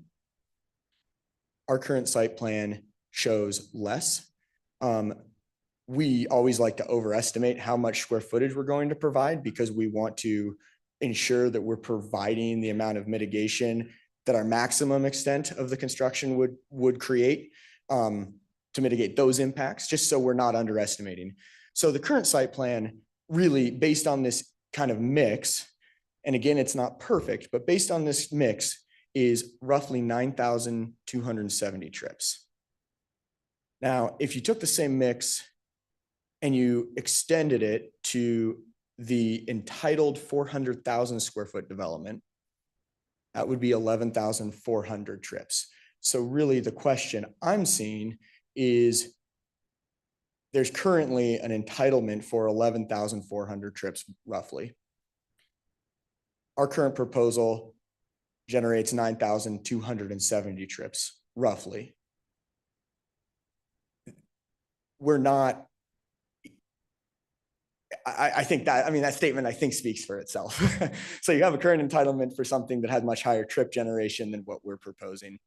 And so with that, I would love to answer any questions. All right, thank you.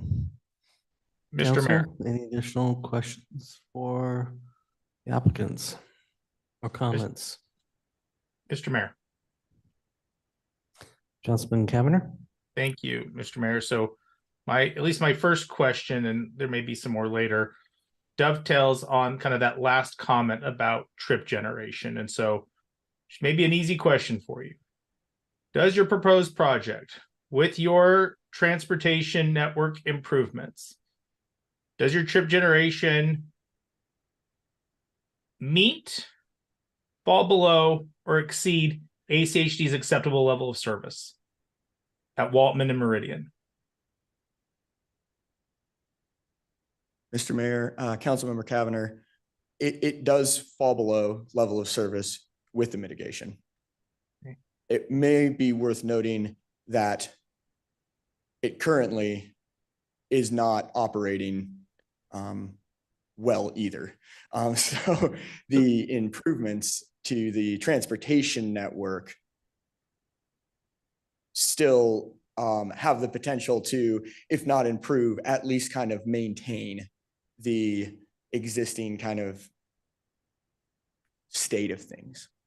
So, Mr. Mayor, I'm going to touch on this because I guess there's been a lot of conversations and a lot of comments made about trip generation and traffic impact. And there's been multiple letters by ACHD, but on their letter from July, ACHD says, the study shows that your folks conducted shows the intersection of Waltman Lane and Meridian Road exceeds ACHD's acceptable level of service. That's reinforced in their letter in October when they say, after reviewing the information, ACHD does not recommend any modifications to Meridian Road and Waltman Lane intersection. So that tells me is that it already exceeds, but I have not been able to draw a correlation how your project improves the transportation network, that it would lower what ACHD already says exceeds their level of service. And again, you guys are the experts, so I may need a little one-on-one on this, but I can't connect the dots. And I'm looking for you as the experts to do that. And Councilman, this is one thing I failed to do. We do have ACHD in the room. If there were questions specifically for ACHD, we could call Justin up if that's something any council member wants to do, just as we're. So Thanks, everyone Mr. knows. Mayor. I appreciate that. I think I want to at least understand kind of the numbers and how the applicant has drawn that conclusion first.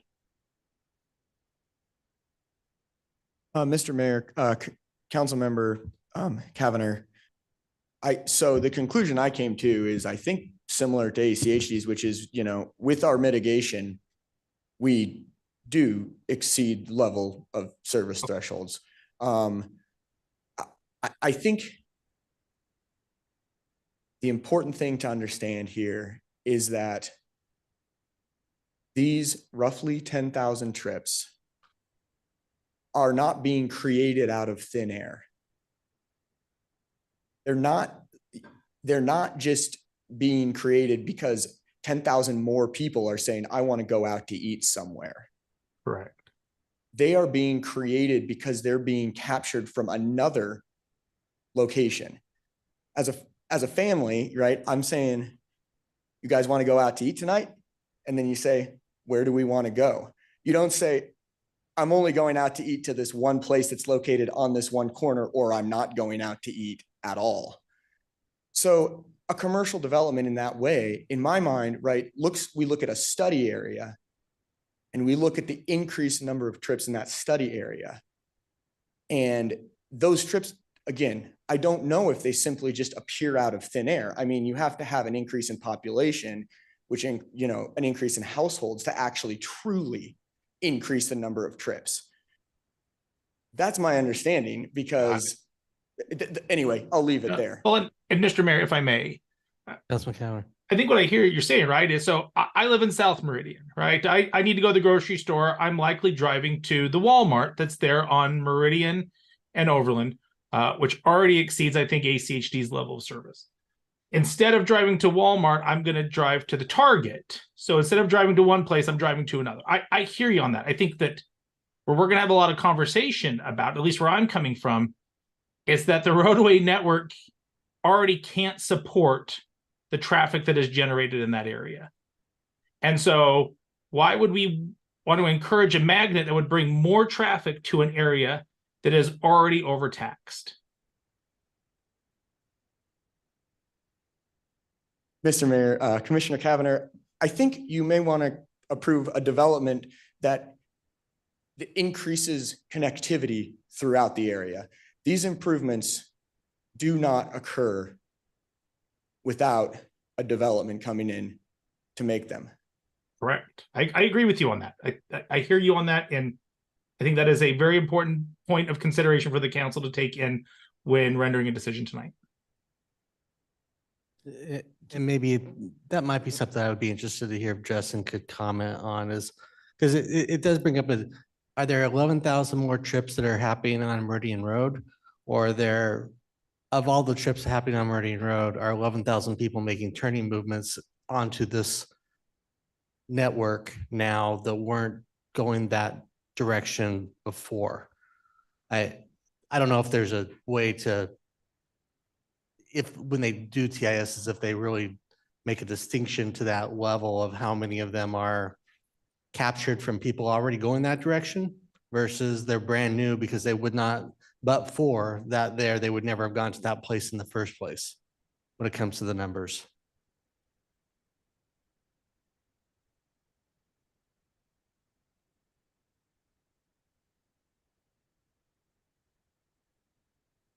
Mr. Mayor, I actually just checked with our traffic engineer, Leah.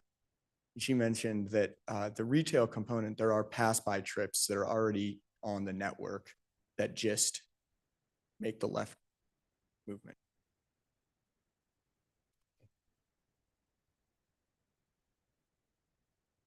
Mr. Mayor.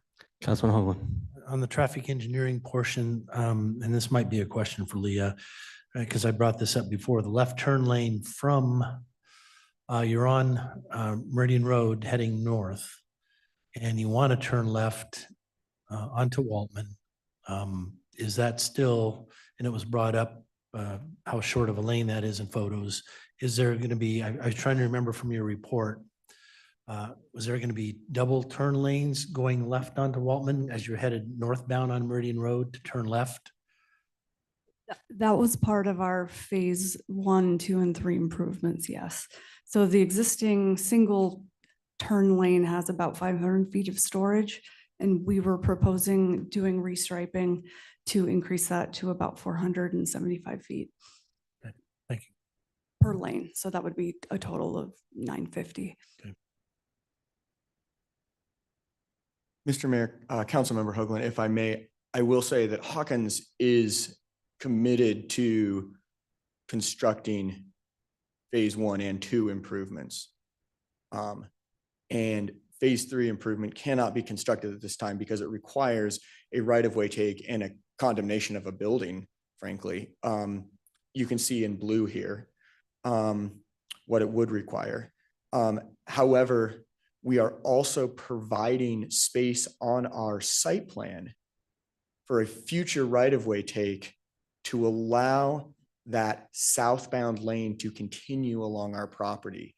So that is another kind of, to go back to Councilmember Kavanagh's question about why, you know, we are willing to create conditions for future expansion when that time comes and ACHD finds it appropriate to, or the site across Waltman from us redevelops. Mr. Mayor? Councilman Hoagland. Yeah, to follow up, I have another question that's perplexing, and we have this situation in other parts of our community. And that's Rudy Lane, where it connects into the subdivision to the west.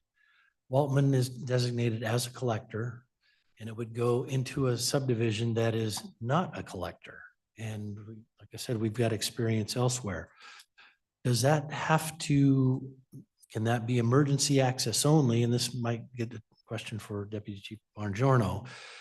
Does that have to be through? Because one of the things I see is and it's been pointed out, I think more people from that west subdivision will use going to Meridian Road that way.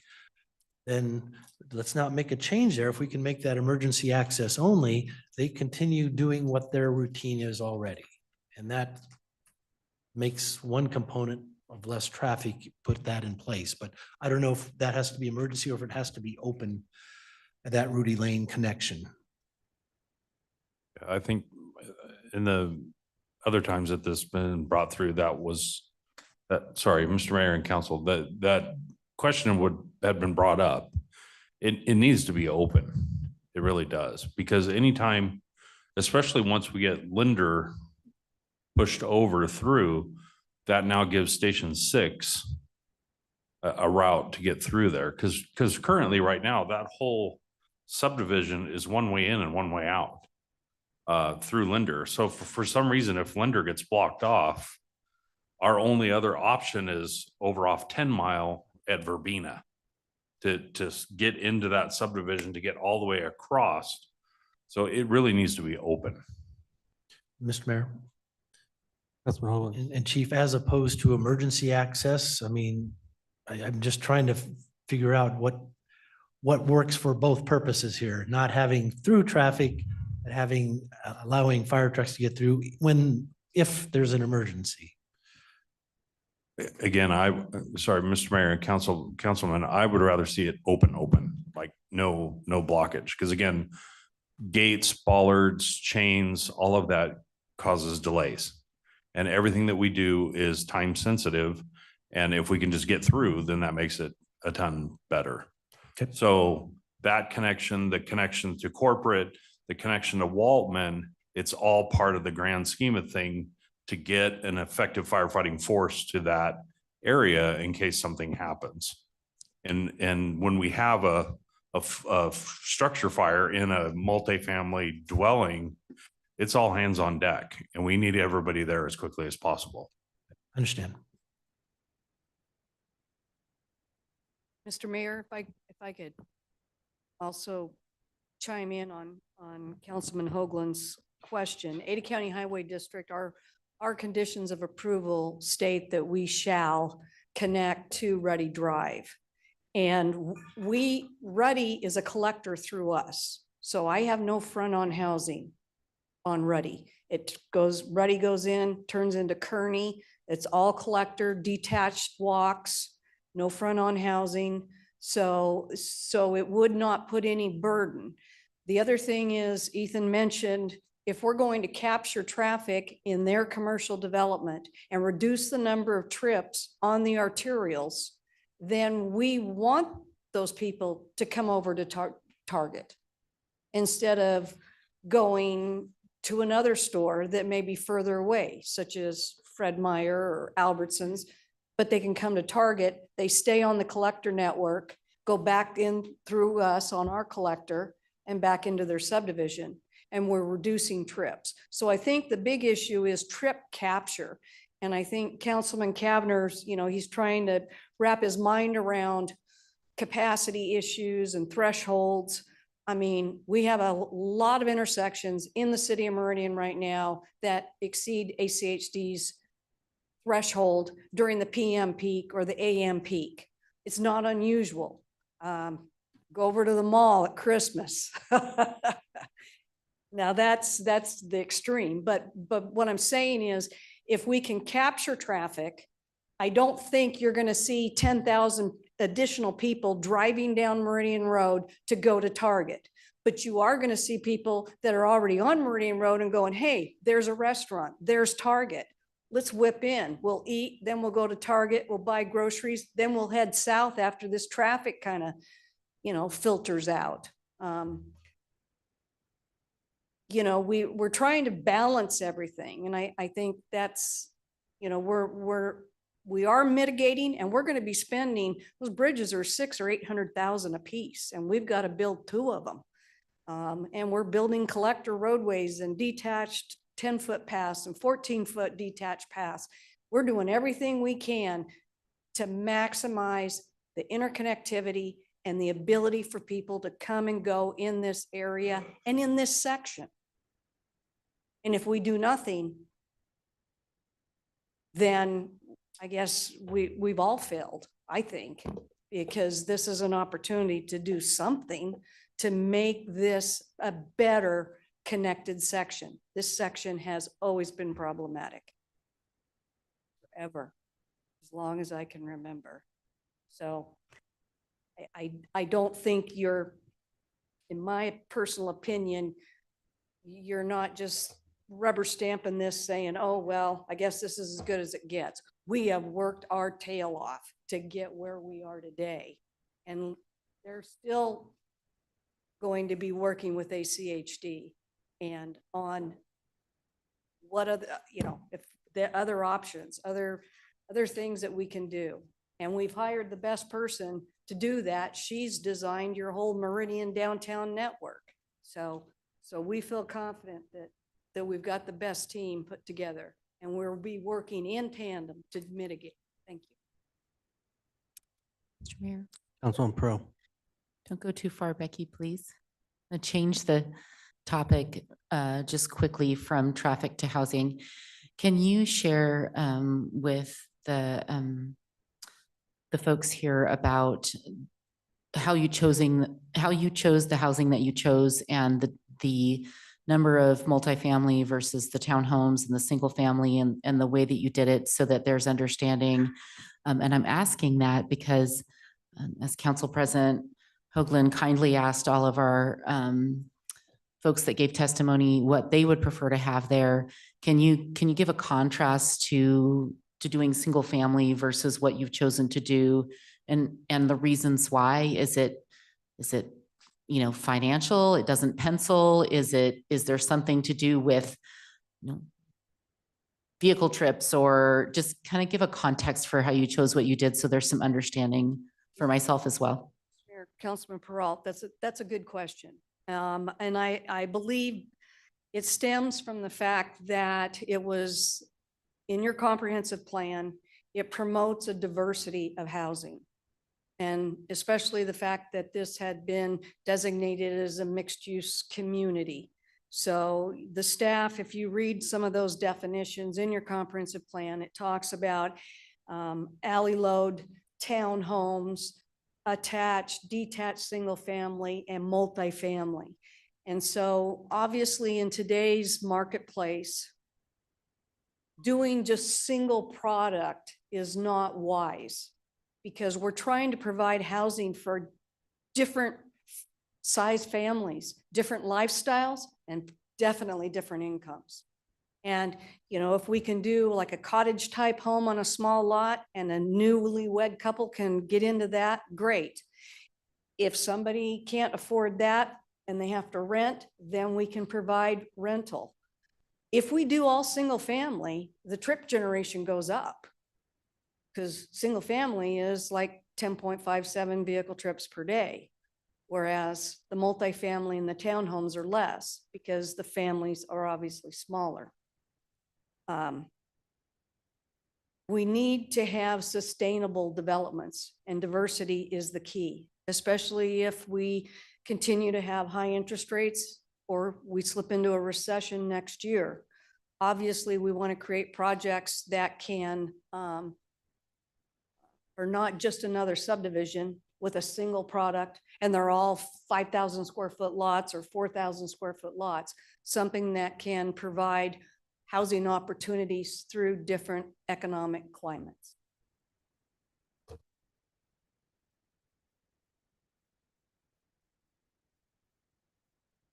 Council, additional questions? Mr. Mayor, I do have a question for ACHD when it comes to the traffic plan as presented by the applicant's representative and problems with phase one, phase two that they're proposing to build, and get your insights into that, Justin. Thank you.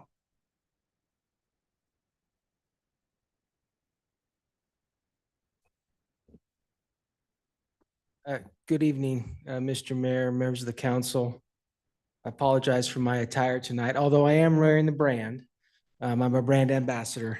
We're doing a casual week at ACHD, and so I didn't put on a tie for you. But I've been here so many times, I thought you'd forgive me. My name is Justin Lucas. I'm here representing the Ada County Highway District, and glad to do my best to answer any questions you may have. Mr. Mayor and Justin, the applicant is proposing a phase one and phase two that they would be funding and to make happen, and say that's gonna at least allow this development to function. And we know the problems with the interchange and the lack of functionality at peak times. I just want ACHD's perspective on that and your views. Mr. Mayor, Council President Hoagland. So ACHD, and I do want to just reference the record, that's important because I can't really go beyond the record when it comes to ACHD's comments on this application. I will reference the letter from October 18th, 2023, where ACHD provided a response to the phase one, phase two, phase three proposal or concept proposal from the applicant. And in that response, we basically say in summary that we're not, as part of this application, recommending that the phase one, phase two, phase three improvements be a part of this application. So that's what our letter says, and that's what I can represent tonight. So although the applicant provided that information to the city, ACHD, and I recommend you do, if you have an opportunity to read that letter, we did not revise our staff report or our conditions of approval, and we did not recommend that those improvements presented by the applicant be included as part of any conditions of approval. The basic reasons for that are outlined in the letter. The analysis provided was very targeted to the Waltman Lane intersection. As most of you are aware, this is a complicated area when it comes to transportation. We are directly adjacent to the ITD interchange. There are other intersections in very close proximity to this intersection that operate all in tandem. And so we were essentially, based on the analysis and what was provided to us, ACHD was uncomfortable recommending that those improvements be included as a condition of approval or some type of for this approval. To be clear, I'm not saying that there may not be, that improvements are not needed in the future at this intersection. I'm not saying that at all. What I am saying is ACHD is not recommending that the proposal as presented by the applicant be included as part of their approval. Mr. Mayor, follow up, Justin, then to make sure we understand the process completely, because you do have the jurisdiction of the roads. And I have no idea what the council's going to do here. I'm conflicted myself on this. But if this were to go forward and we say, yeah, we think phase one and two, that really helps. what, does that put you in a bad spot? Does that, you say, no, you're not going to do that? Help me understand that scenario. Mr. Mayor, Councilman Hoagland, I think it is, it wouldn't be ideal to place the applicant in that position where they have presented a proposal that has essentially been rejected by ACHD. And for the city then to require that, I think it places the applicant in a difficult situation. As I said, this is kind of a nuanced response. I'm not saying that this area is operating today or will operate in the future without congestion. That's not what I'm saying. I'm just saying that the potential solutions likely fall outside of this one intersection and would be part of a larger improvement that would be looked at as a larger project for overall improvement in this area. And that could include a broader analysis of a much larger area, including the Meridian interchange, the intersection at Overland, the intersection at Corporate, both of those intersections, and maybe even beyond that, looking at widening beyond just the intersection. The proposal, as I said, was very targeted. And I think ACHD is just uncomfortable allowing for these minor modifications with striping and things like that, which is presented at a very high level in this document that was provided. At this time, we're just not there. And maybe we get there over time, but we didn't feel it was appropriate to condition that on the applicant. Maybe just. Mr. Mayor.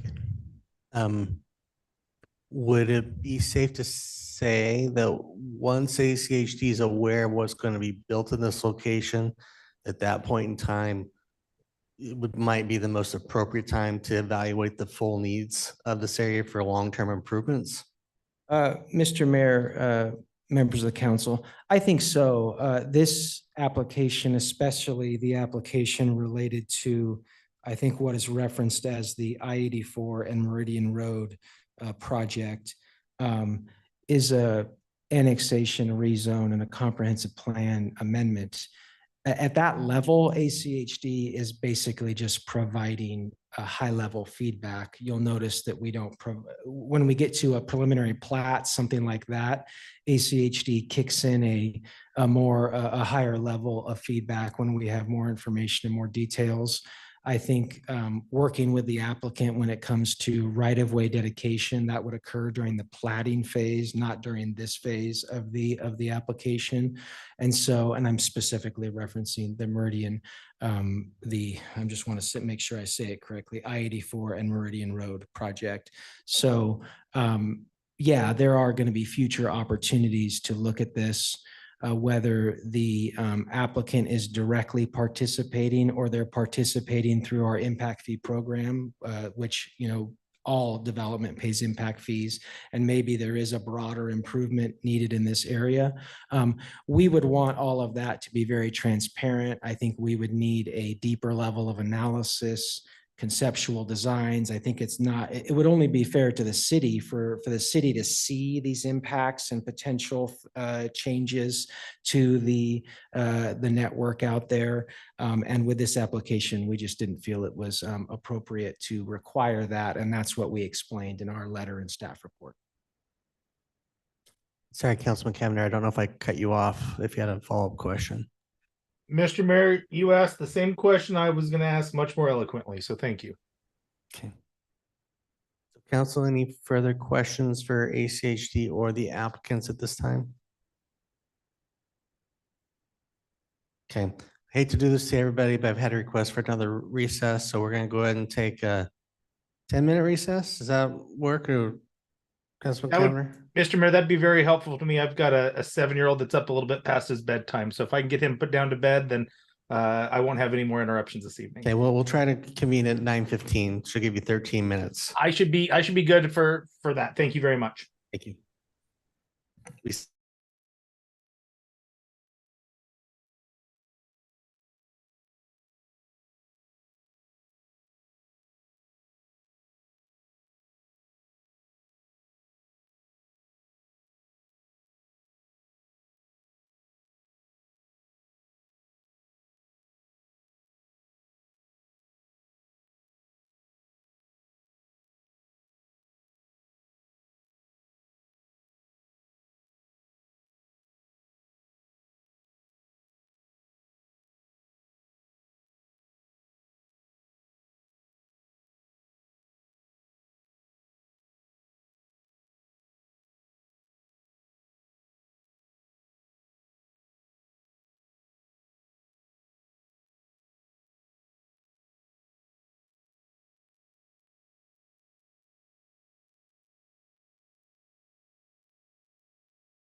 All right, council, we'll go ahead and come back from recess.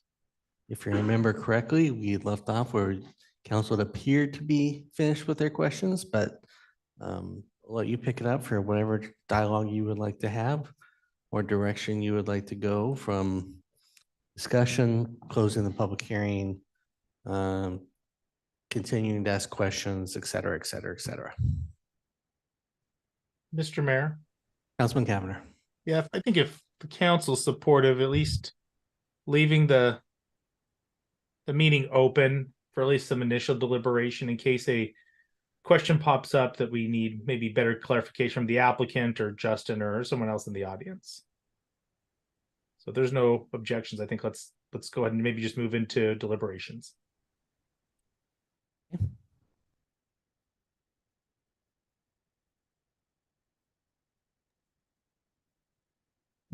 Mr. Mayor. Councilman Cavanagh. I'm happy to at least start. And a couple of us that I think have talked at length tonight about the amount of times we've seen different variations of, you know, an application request in this area. And there have been some that I have been enthusiastically supportive of and some that I have been maybe lukewarm in support of.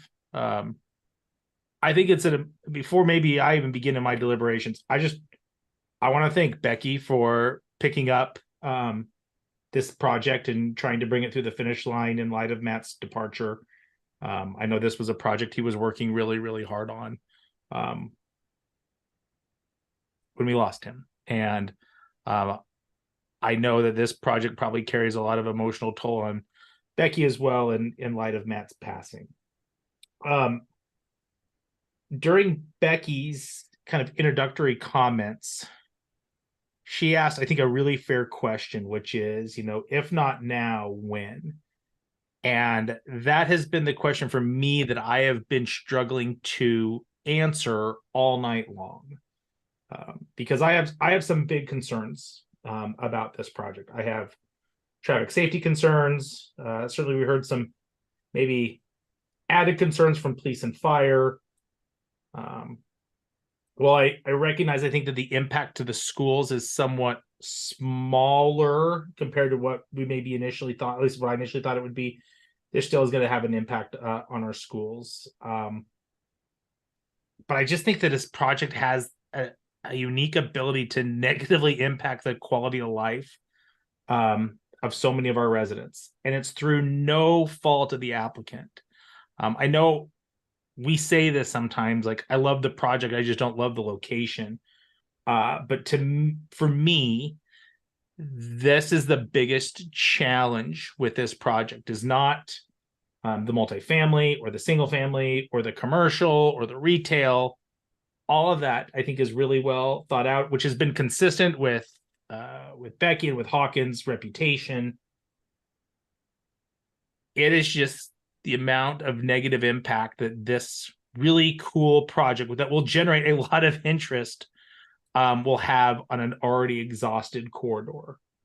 And so I think, Mayor, your question of the highway district to me answers the question Becky asked, which is, if not now, when? And as much as it pains me, I think the win is when we have a better understanding and, frankly, a funded plan from the highway district about the way we're going to circulate traffic in and around this particular project. So it's unlikely I'll be supportive of the request tonight.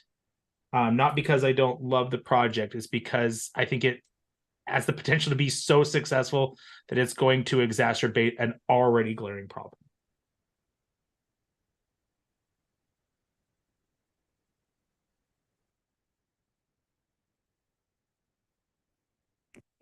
Mr. Mayor. Councilman Hoagland. Just some thoughts that I've kind of jotted down as this has been going on. You know, one of the things that I look at this project, you know, this is kind of part of our city core. It's right here within this main boundary. And we're being asked to approve, which anytime we have infill development, we like to do that because that's closest to the services, all the infrastructure is in place. That is what we want to do. We want to grow from the middle out. And then we take a project that is in that circle, if you will, and say, no, we're not going to do that. What we are doing then is taking development and pushing it out. So that's a conundrum I have there, is going, okay, we want things closer to the middle and not pushing things out, which will have an impact on that intersection. It's just we're putting it someplace else, mitigating it to some degree because they can use Linda Road overpass one of these days and Locust Grove and different things. But if you put 20,000 people or 20,000 cars South Meridian, there's going to be impact. And some of the comments about, well, these are passed through, they're going to be going somewhere, they're doing something here. You know, there's that conundrum for me, pushing it to the outer limits. And also to that, I think Councilman Cavanagh, you know, brings up some good points about what is the plan, and we need to have that plan put in place. And sometimes we have to push it to make that happen. Otherwise, it never gets done. You know, that kind of plays into it. Okay, what do we do here? There were a couple of comments. I don't know if Ken Freeze is still here. He talked about a convention center. Love the idea. Absolutely love the idea. Where's the money coming from? We are looking at some plans for that, working with people to see what we can do for something in the future, but that's quite a ways down the road. Pausing development, take a breather, he said. We looked at that as council here a while back and asked council, give us the tutorial on moratoriums. You know, we're governed by state code, the Local Land Use Planning Act. And that's one of the things, we just can't arbitrarily say, oh, we're going to stop. We're going to stop, let things catch up. There's private property rights involved. We have a comprehensive plan as required by the state of Idaho. We have those in place. And that's why there's entitlement on that now. There's a commercial designation that someone can come in and use. And then ACHD would get involved and more granular level, those types of things. We don't want to have commercial right up against residential. That's why some of this plan is very attractive, to have residential and have it move and get larger and then have the commercial end. And that's kind of what the council was looking at early on, was we're trying to look at different things separately and mix use in one hand, you know, but yet doing them in separate applications. So that's why we kind of brought this together, trying to figure this out. And that's the thing about this comprehensive plan. There was a lot of mention, single family homes. Doesn't meet the definition for what this flume is for that area. That's not what it's going to be. So we do want to provide a variety of housing in our community. So those are just kind of my thoughts that I'm working through, trying to figure out what does this mean for our community? Is it do nothing? Is it doing something where we add other connection and activity to? But is that the best we could do? Or is there something better? I don't know. It's one of those tough ones. Just some of my thoughts on this. Mr. Mayor, Councilman Overton. along that same theme. Initially, just because of my background, I got caught up in looking at the traffic. And don't smile, Justin, you know that's what I do. I understand the intersection, Waltman and Meridian is made of concrete with rebar. It's just asphalt. It'd be pretty easy to talk about how we could reconfigure things. We built this to last for a very long time and really not be changed. So now we want to bring in a big development. And we don't really have that means of just changing the intersection. We don't have any extra right of way to purchase. We've got a very expensive roadway that we built.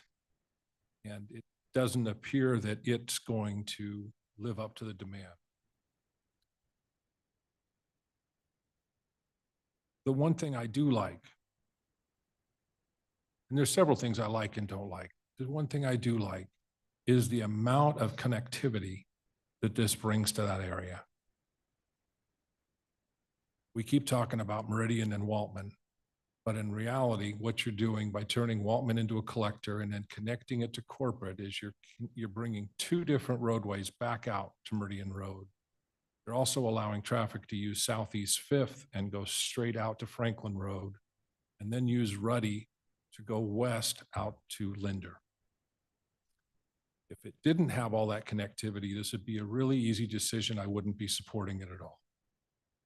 But looking at the fact that you've got 4 different ways out at a minimum to get through, and if you use Ruddy to the west, you then literally have 4 different roads out onto Linder Road.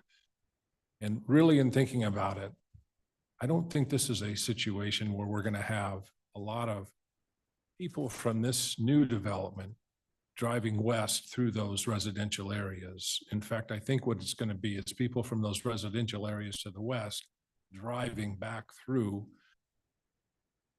the apartments, through the single family, through the R15. Because they're going to be trying to get to the Target store. They're going to be trying to get across to the interstate to get on the interstate. They're going to be trying to get to Winco and Home Depot. Not too many people are going to be headed west to try to get to an overpass over Linder when it's completed. I do think the Linder overpass is going to have a big, significant impact, just like Locust Grove did when it was built. But none of us know what that impact's going to be. It's going to take cars off the road for those people that know that they can cross the interstate.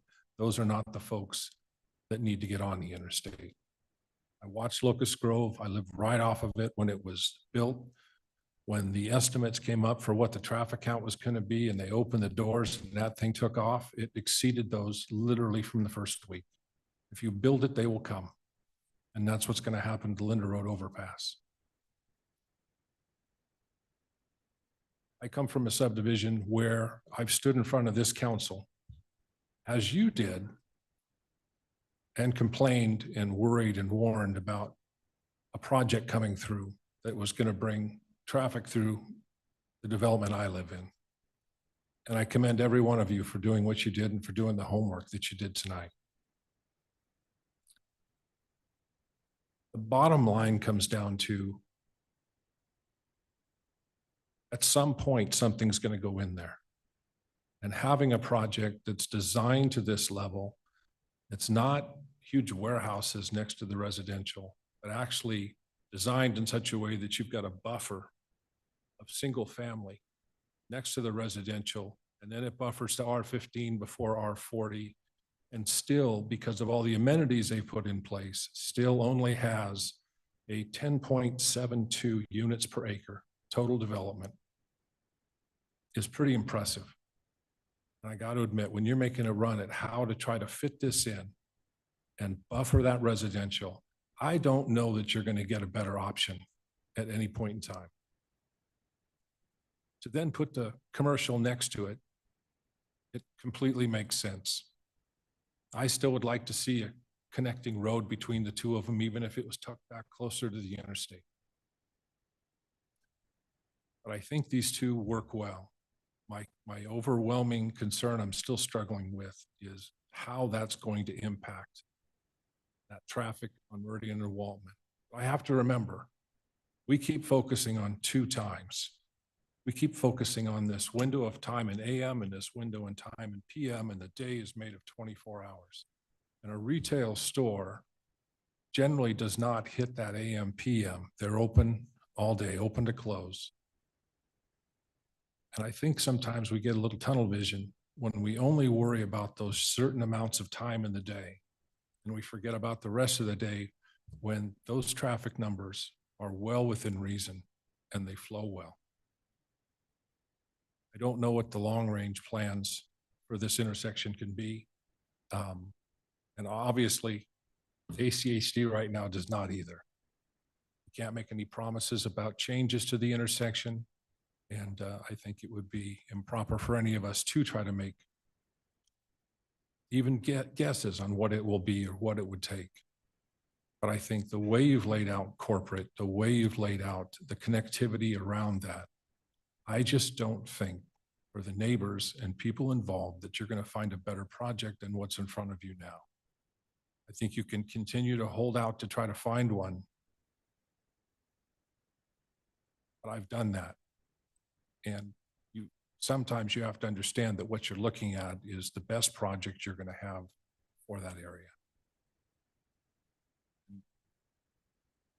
I said, I'm still trying to decide what my final decision is going to be on this. But I think the developers in this case, both of you working together, coming together, presenting together, showing how you're working together and how all this is going to work and how all these roadways are going to be built has gone a long ways to showing your partnership together and how you want to make this work in the community. I appreciate it. Mr. Mayor. Councilman Pro. Really appreciate hearing from my fellow council and their well-spoken thoughts. I echo the gratitude for having you here this evening. I have never been at a public hearing, and I've done this for 7 years, where I've had more researched crowd than this one. I had the opportunity to chair the planning and zoning hearing for the Costco that went in on 10 Mile.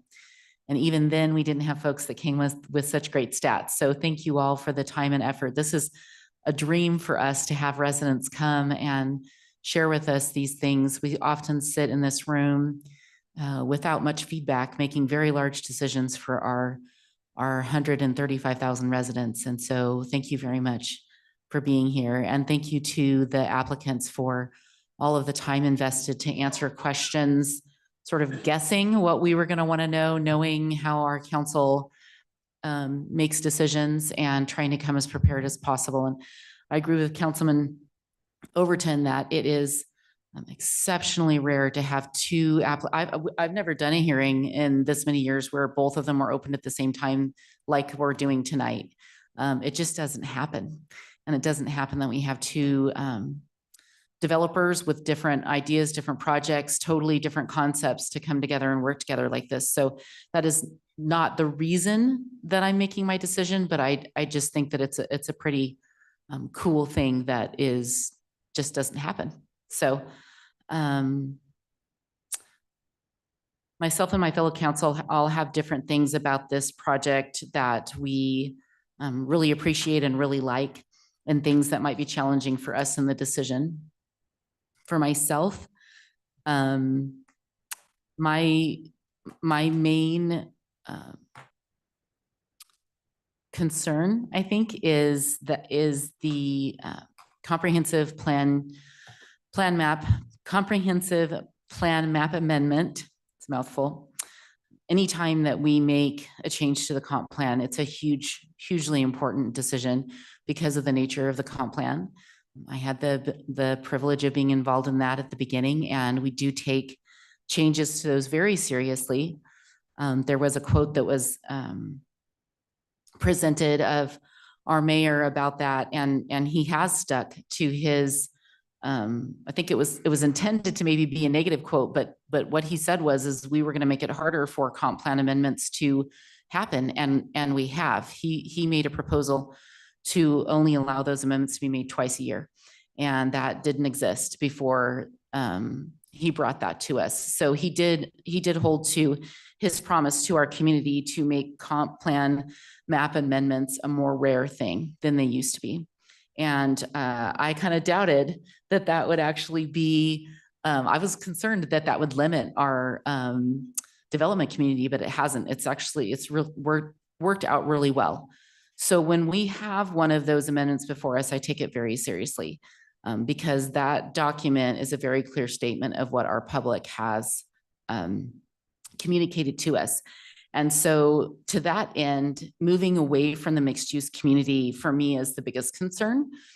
I really like the designs and the concepts of both of these projects. I like the pad sites and the shops and everything about the commercial area except for the large retail, because I think that everything else about that represents a mixed use community except for those large retail. And it's not so much even the amount of square footage. We could have 234,000 square feet of retail, but in several fewer types of buildings than a big box store. So that's the main concern for me in regard that to me ties into traffic. That's where the traffic concerns come from me. All of the same concerns as my fellow council in terms of turn lanes and actual design and ACHD's presentation. But for me, the driving factor in all of that is probably the big box store style. And it's nothing to do with my purchase. I shop at them. It's nothing, I'm not like an anti-big box store person that, you know, buys everything online. I'm not one of those at all. But I think that is the challenge for me that I'm having with this application and that being the location for those. We're going to have a ton of folks coming up from CUNA to use this, and they're going to cross over that Meridian Road intersection, which will be something they might not have done before. Maybe they would have gone to the Walmart and stayed on the south side. And so I think that's an element we have to consider. We really can't say exactly whether people are already driving over that intersection to go to work or to go home. We don't really have a way to know that. So I think that you know, those folks that are coming from CUNA area and the south side, I absolutely believe that with a big box store, which is a store that they can't get going elsewhere. There's not another area for them to go to get to that store than this one. Whereas if you have smaller uses like the mixed use community design, there might be other options for those folks and that they wouldn't come to this area because there isn't a big box store there that they have access to with other street designs that might accommodate more of the traffic. So like Councilman Overton, I'm still thinking this through, just sharing a couple of my thoughts and the things that have been the most challenging for me, which is just really taking into account that comp plan change and being really thoughtful about that. Yeah, I don't have as much concern about the annexation request. I think that is not that concerning to me to consider annexing, although I don't know that the applicant would need the annexation without approval of the other request. I think it's, like I said, I think it's pretty great to have these two applicants and applications be heard together, but I also think that that's created limitations for them as well, in that we are not now allowed to vote separately on them where we may have, it's my understanding that we're not permitted to vote separately on them. And I believe that we will have to take two separate votes on both of them. Okay, I apologize then. We will have separate votes on each one. So we Correct. could approve one and not the other. Correct. Okay, thank you. I apologize for that misunderstanding. Really, that summarizes my thoughts at this time. Mr. Mayor. Councilman Hoagland. Councilman Pearl brings up an interesting point about the big box stores. And that's the thing that troubles me too, is there's an entitlement already in place for that western property.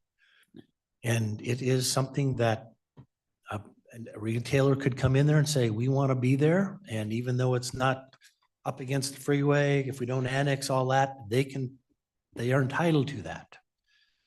And that's something I don't want to see, because we have experience with big box against residential, and it's not a good thing. And what control do we have over the access points and the requirements and all those types of things? Where here we have a player who is coming in with their two plans that blend together, that although ACHD would be a party to this, then they figure out the road situation. And there's things at play where the developer is a participant with their wallet as well. So that kind of comes into that as well. So it's everyone could lose here. You walk out, if it gets denied, you think you're a winner and you end up being a loser. So it's just one of those things that having served on council and previously as well, and seeing things as they develop and what think happens doesn't happen and vice versa. You know, I want to make sure we have a project that is better than what it could be. And I lean that way with something like this. So just a thought regarding that entitlement, because that weighs heavy on me. So just some thoughts, because this is what's great about, quite frankly, it's a fascinating project, and community design, community development, and what will happen versus what may or may not happen all the way around. And, I think that we should all put our best thoughts, maybe we did on the record, in a time capsule and say 20 years, who got it right in terms of what occurs. Question was asked by someone earlier, who drives through this intersection at 5 o'clock? Well, I can tell you for the last year and change, I had to. Locust Grove was closed. That's my normal route home. I drove through here along with everyone else who normally took Locust Grove. Traffic was completely different than what had previously been the 2 years before that. And, we're constantly evolving, changing traffic patterns because of all the road construction that's occurring throughout South Meridian, North Meridian, all over Meridian. And so, yeah, I got the fun of going through that every, 2 times a week at 5 o'clock when I got to go home at those hours. But the same time, said, oh, CUNA's going to go there. Well, great. That means instead of getting off the interstate and going left and backing up people trying to get over Overland, they're going to go right and they're going to go in there, going to shop. And I don't think that they're going to go down to CUNA, then turn around and come back and make additional trips. It's going to disrupt the traffic pattern. Don't know what it's going to do. But that's just, it's going to be different. It may make it so much easier for people heading south on Overland because so many people are going right and turning in here. I don't know, but it won't be the same. I can tell you that one way or the other. If this were to occur and all these changes exist and say Highway 16 goes in and Linda Road, for how long, who knows? That's what my statements were before, but that's occurs on Eagle Road every day. That occurs on Locust Grove every day. I was so excited. Thank you, Justin, for 2-lane road down Locust Grove. Now I never used to have traffic jams on Locust Grove. Now I get them. More people are driving that road because it's been nicely improved. So that means Eagle Road actually has fewer people on it right now because people have transitioned. That's what's going to happen with all of our roads. So if we're trying to outguess what's going to happen by the decisions to the road network, I don't think we're going to be able to do it. As a council, I don't think ACHD can do it. We can predictive model, we can AI, we can dark horse it, whatever we want to try to figure it out. But I don't think we're going to know for a fact until each retailer goes in, until each decision point is made for this area. So that's just one aspect of the conversation. I think my comments earlier to Justin was, we all know since I've been with the city since 2007, Waltman has always been a problem. Even when we got it reconfigured, Waltman still has always been a problem, that intersection. Until we know what's going to happen there, I don't think that we are really going to figure out a long-term viable solution for the entire area. That's just my 2 cents. It may be full of concrete and rebar, and it may all need to be dug up and redone in 5-10 years, one way or the other. Because until that develops, we don't know what the impacts are going to be for that area. Then the other element, kind of going back to the Meridian Development Corporation, destination downtown, entryway to our community. I actually feel like our entryway to the community has been set in stone, set in place for as long as the corporate park has been there on the right-hand side. I don't think you're going to create a monument destination entry point on the left-hand side. I'm blind in my right eye. So I only look at my left eye, but what I see when I drive in is what I see. I see the auto-oriented district of Meridian's entrance into our downtown. And that's the way it was set up with the split corridor. That's the way it was, all the businesses north of Franklin are designed to be driven to, not walked to. So even as we talked about the mixed use desires for the Waltman area, it's contrary to the transportation network that was set up and designed to deliver people via cars to those areas. If it is a Target with a Home Depot, with a Winco, with Taco Bell, all the restaurants are right there. And they're all there, and they create that little intersection that, again, you talk about all the problems in this area, try to get out Wendy's and Taco Bell out of that, in and out of that parking lot with the, I don't know if Sonia was here, if she approved that, with those, it's a mess, especially during certain times of the day, especially at lunch hour, and this is just a long way of going through to say there are challenges in this area that are been in the making for 30 plus years. The future of this area, I think, was set in place 30 plus years ago. We've tried to figure out the best we can. There's still changes that are going to have to evolve in this area over the next 30 years, probably before, hopefully, it gets right. And sometimes that's what it takes, is you got to get everything put in place and then build around it how you can actually truly navigate and move through it. Kudos to the team of working together. That's, you delivered what council asked for, a picture, a vision. And now it's just a matter of whether or not that picture vision meets their desires, their goals, and the outcomes for the city of Meridian. And we'll see where that goes. So thanks for letting me ramble.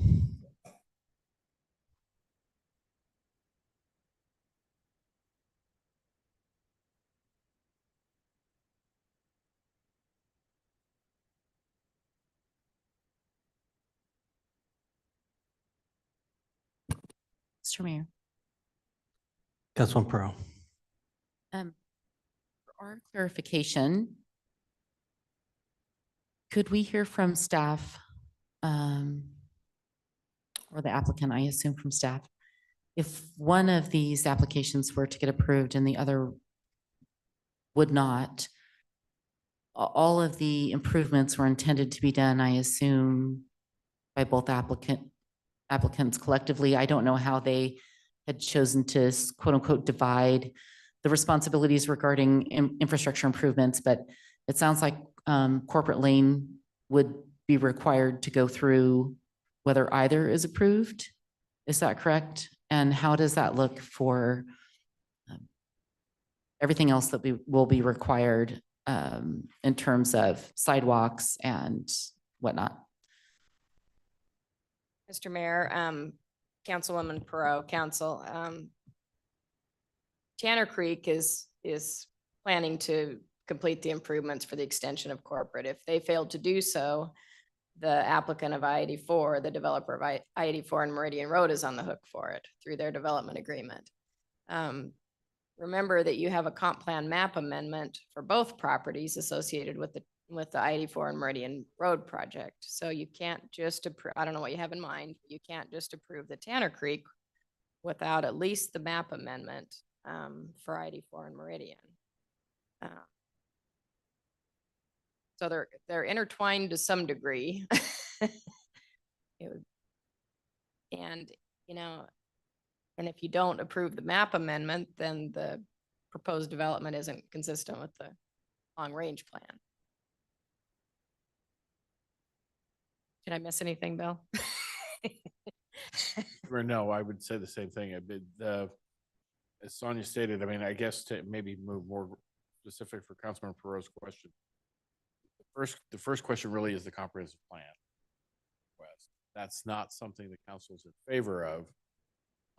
That does drive the item number 2. The annexation is obviously independent of that. I mean, again, you can annex the property and not agree with the comp plan amendment, but that means it then would come in as whatever it was currently designated on the comp plan. So, but that isn't what has been requested. So, I mean, it does make it a little sticky, but certainly you have the ability to do that separate.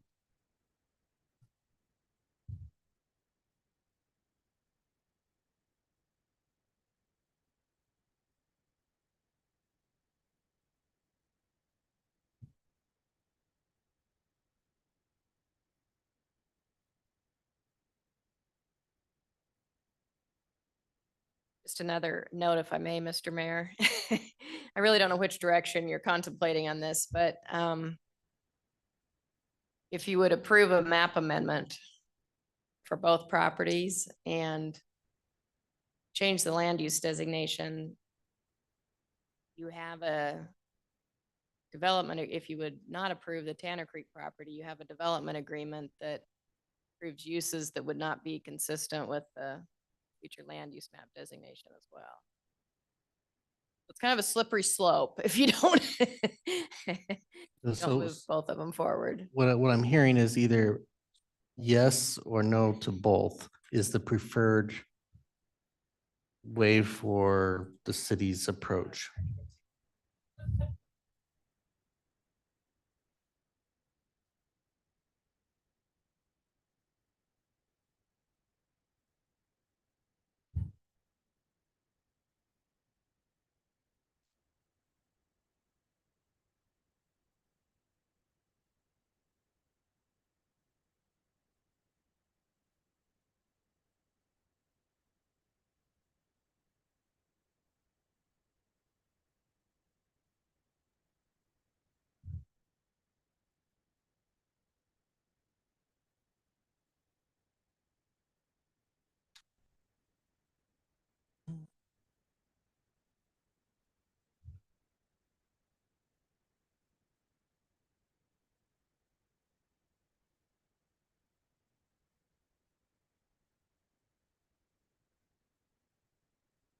Mr. Mayor, Councilman Hoagland.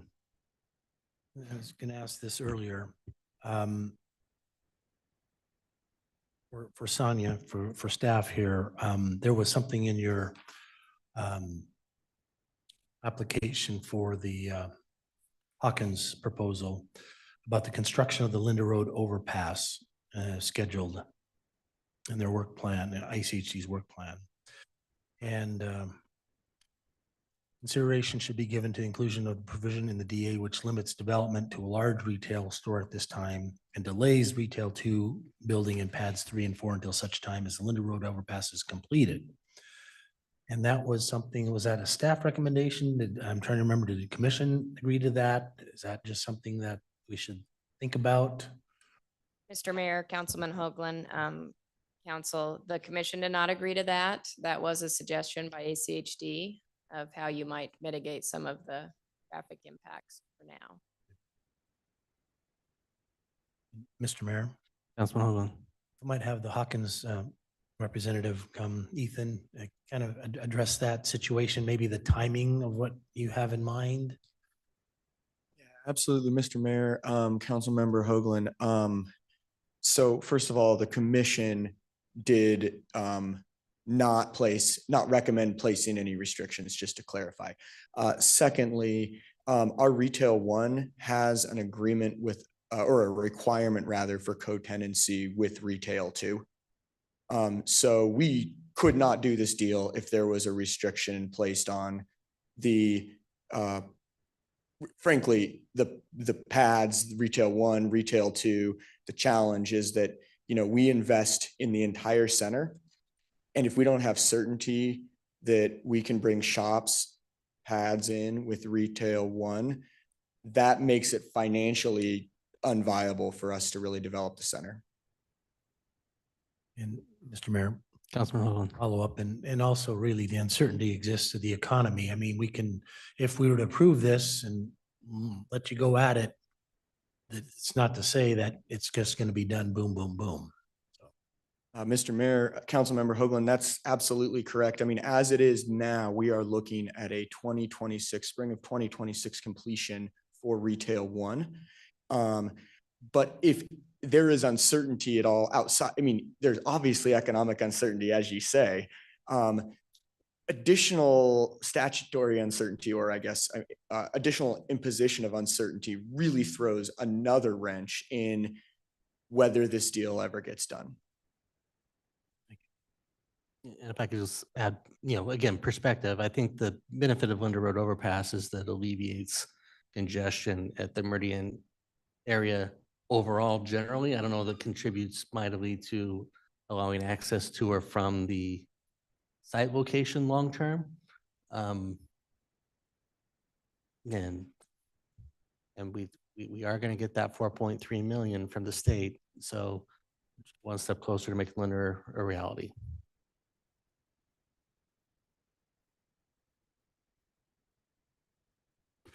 Mr. Mayor. Councilman Pro. Glad we kept the public hearing open. Something that's still floating around in my head is this presentation by our ACHD representative here. And he said that ACHD didn't approve this phase 1, phase 2, phase 3 concept as it sits.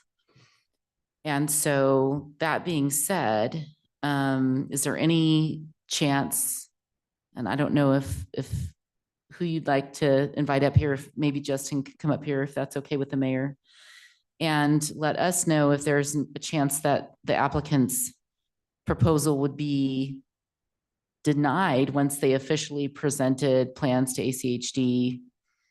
So if the applicant, in other words, if the applicant chooses to move forward with the design that ACHD isn't saying no to right now, but hasn't said yes to, I don't know where that leaves us, is essentially what I'm trying to get at. I'm not able to say yes to the, I'm not a traffic specialist, so I can't say, yeah, phase 1, 2, and 3 will solve the problem. And that's what essentially I feel like we are being asked to decide in our decision-making. Mr. Mayor, Councilmember Pro, I think it's worth noting that a couple things. Number one is that without some sort of more concrete understanding of what's going on that property, it's impossible for us to move forward towards a solution with ACHD. That's, and that's kind of what Justin and I talked about recently after he came and discussed. I went over and I said, hey, we're willing to work with you to understand what you guys need here. And we understand that, that you don't have enough detail here. We can provide more, but we need to understand what we can actually construct here, what we can get close to building, because without a land use approval, we can't make progress with ACHD. And we are absolutely committed to making progress with ACHD. Our shopping center tenants desire these improvements and we want to deliver them. We're not simply trying to take the path of least resistance. We're trying to make this thing work. And so that's my commitment to Hawkins' commitment to making it work. We want to talk more with ACHD, but it's fruitless without some sort of land, we need to talk to ACHD about a specific proposal. And to add in, I'm going to put words in Justin's mouth, but there's also the Federal Highway Administration. There's many other people that are going to be involved long-term to figure out what could or would be done, not just on the local roads, but the impacts to the other roads around there. So it's a larger conversation that if this is approved, I think that they're going to have to work hard to come up with something before things move forward. At least a better plan.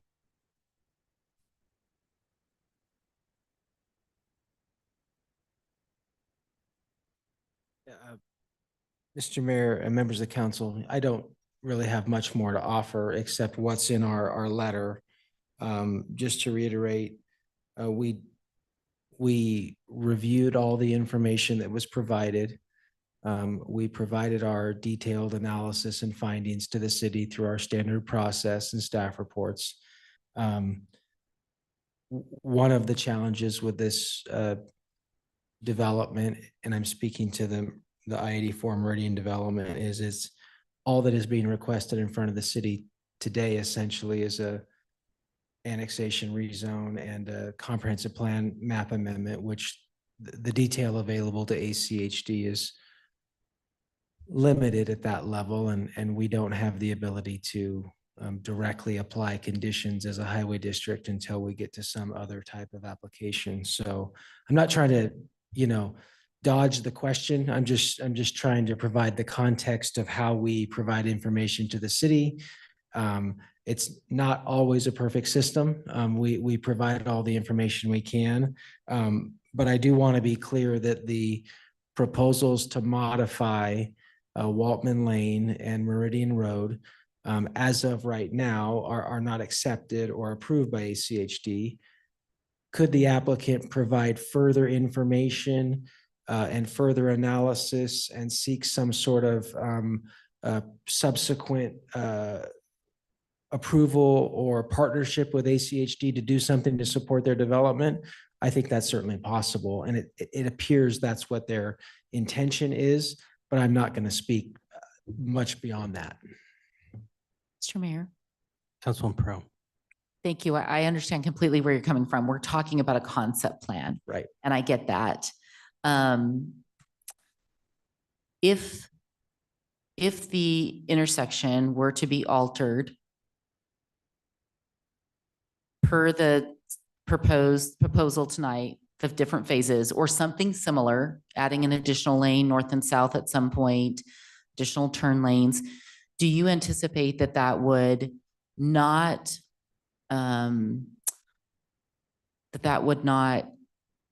I guess, benefit the future long-term decisions that need to be made in this area? In other words, if you come to an agreement with the applicant, that sounds to me, what I heard from you before was that may or may not actually work well in the long term.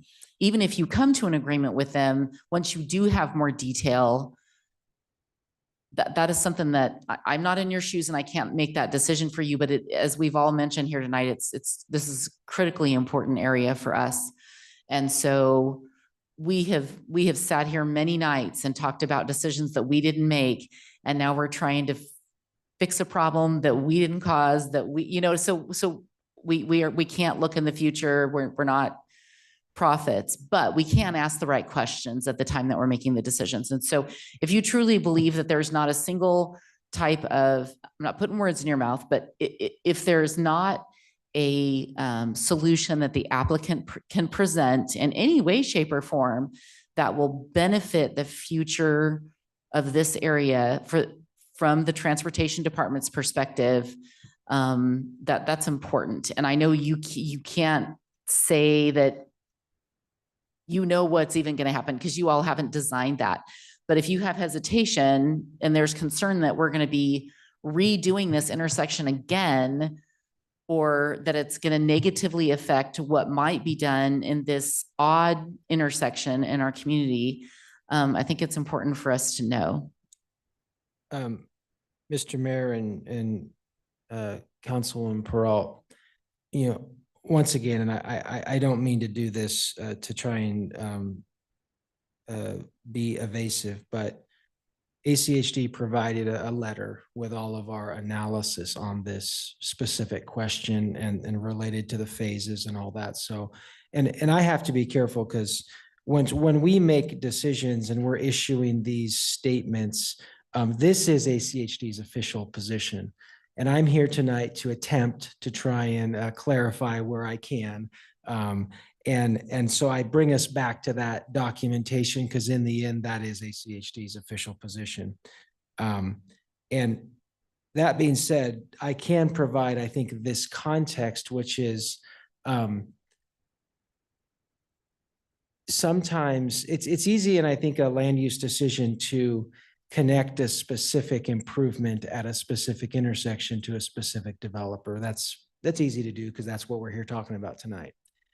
But it is very fair to say that this development is one portion, if approved, is certainly would add more traffic to what is an area that already has a lot of traffic. And so I think what the data actually does show that we have shared is that regardless of what happens with this development, ACHD working with the city of Meridian based on your priorities and your priority lists may need to seek improvements at this intersection regardless of what your decision is tonight. I mean, I think it's a fair assumption based on the data that has been presented to you. Because as the city continues to grow and develop, there will be more growth and traffic across the city, including at this development. And I really appreciate what the mayor said earlier as you contemplate these decisions and as you consider the traffic information. It's a growing and changing and dynamic system. And the impacts of new overpasses and new highways and major projects in other parts of the city, new growth to the south and to the north and to the northwest, and how all of that works together. We're all, in this together, and it's a dynamic system. And so I think that, you have, I don't envy your position to have to, make these decisions, but we do our best to try and provide as much data as we can with the information that has been presented to us. And I think there's a limiting factor in this specific case where we've provided our feedback based on the information that we have. And if the city wants more than that, I think we would need to, it may not be, the applicant may not even be able to provide the answer, because the answer may fall to an analysis that goes above and beyond, even the influence of this one single application, as you consider all of the things that are happening in and around an interchange. It's a complex system. So I hope I'm not trying to be evasive. I'm just trying to maybe put it in a little bit of context as you consider your decision. Once again, ACHD does not recommend approval or denial of applications based on traffic impacts. That's not our role. We try to explain the impacts. We call our level of service, we call it a planning threshold, which is, we want to be transparent about the increase in traffic that's occurring, but traffic in and of itself is a value judgment and a judgment call and there's lots of differences of opinion about what is the level of traffic that is acceptable. And this is a struggle that we will continue to have as a community over these next many years as we urbanize. I grew up in Southern California. I'm very familiar with traffic, and I love it here. And we do have certainly increased congestion during certain parts of the day in our county. There's no doubt about that. Comparative to other areas, it's a whole different ballgame. And we're all just working together to try and figure this out and decide if it's always wider roads and increased width of the road and more lanes, and there's positives and negatives to those approaches. And I think that's all the kinds of things that we struggle with. And with that, I've probably said too much in the context of this application, and I appreciate the answer to respond to anything else. Mr. Mayor. Councilman Overton. Thought I beat you to the punch. Thank you, Justin. I think the problem is we're trying to ask for information months ahead of the time you guys would be able to give it to us. Just because we want to have as much as we can at this moment in time to try to make the best decision. So I understand what you're saying, and we live with it. Yeah, thank you, Justin. And my comments earlier about Locust Grove ring true. And it's just a microcosm of life where I used to not go down Locust Grove at all because it was nothing but Meridian High School students trying to get into Meridian High. You couldn't go that way. Now you can drive right past, you don't worry about it. Now I got to wait one traffic signal light to turn left onto Franklin in the morning. Problem moved 2 miles down, but not really a problem. Just a different experience, a different time and location. So yeah, fix it all for us everywhere. That'd be great.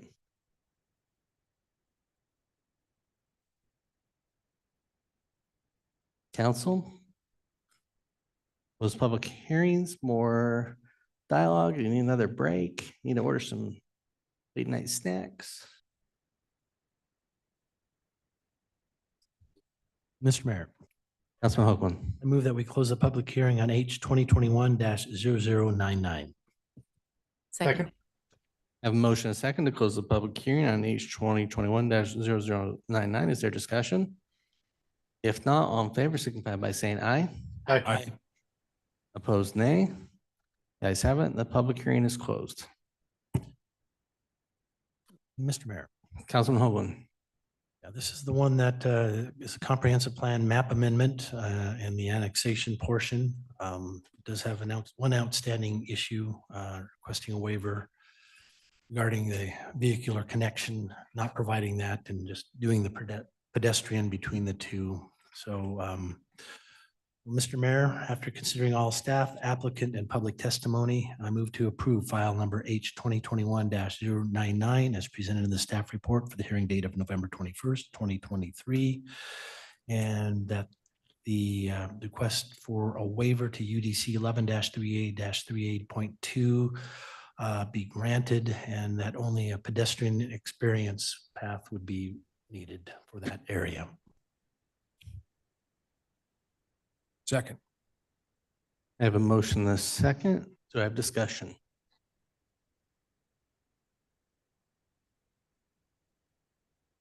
If not, or call the roll. Thank you, Mr. Mayor. Overton, Aye. Burrow, Nay. Cavanagh, No. Hoagland. Aye. Mayor votes aye. Mr. Mayor, Councilman Hoagland. moving on to the next one, H 2022-0048. Again, these are decisions we do not make lightly. There was good testimony as brought out, and trying to balance what is the best for this property, and for me, the entitlement that weighs on this and what that would, how that would impact people. There are issues with the access in terms of the amount that they're bringing to this project is something that is good. And I think the work with ACHD, I think, will drive a solution down the road that is much needed for what we have right now. So with that explanation, Mr. Mayor, I would move approval of close the public hearing on H 2022-0048. That's my motion. Second. Second. I have a motion second to close the public hearing on H 2022-0048. Is there discussion? If not, all in favor signify by saying aye. Aye. Opposed, nay. Ayes have it, and the public hearing is closed. Okay. Councilman Hoagland. Now that we've closed the public hearing, get into my head too much. After considering all staff, applicant, public testimony, I move to approve file number H 2022-0048 as presented in the staff report for the hearing date of November 21st, 2023, with modifications that the construction of the noise abatement wall and berm will be moved from the first phase of development to the first phase of the development that's platted adjacent to I-84. The removal of DA position number 1H, which requires the Linda Road overpass to be completed prior to issuance of the first completion of occupancy, certificate of occupancy within the development. And also deletion of condition of the preliminary plat number 2C, which requires a bridge to be constructed for vehicles, but it would require the construction of a pedestrian pathway at that site. Second. I have a motion and a second to approve item H 2022-0048. Is there discussion? Clerk call the roll. Thank you, Mr. Mayor. Overton, Aye. Burrow, Cavanagh, No. Hoagland. Aye. Mayor votes aye. And the item is agreed to. Thank you very much. Appreciate everyone's time and interest in being here on these projects. With that, we'll move on to item 3, ordinances. First item up is ordinance number 23-2039. Ask the clerk to read this ordinance by title. Thank you, Mr. Mayor. It's an ordinance for rezone of a parcel of land within Block 5 of F.A. Norse's 3rd edition to Meridian, a recorded plat in Book 6 at page 289 of Ada County Records, within a portion of the northeast quarter of Section 7, Township 3 North, Range 1 East, Boise Meridian, Ada County, Idaho, more particularly described in Exhibit A, rezoning 0.60 acres of land from CC Community Business Zoning District to OT Old Town Zoning District in the Meridian City Code. Directing city staff to alter all applicable use and area maps, as well as the official zoning maps and all official maps depicting the boundaries and the zoning districts of the city of Meridian in accordance with this ordinance. Providing that copies of this ordinance shall be filed with the Ada County Assessor, the Ada County Treasurer, the Ada County Recorder, and the Idaho State Tax Commission as required by law, and providing an effective date. Thank you, council. You've heard this ordinance read by title. Is there anybody that would like it read in its entirety?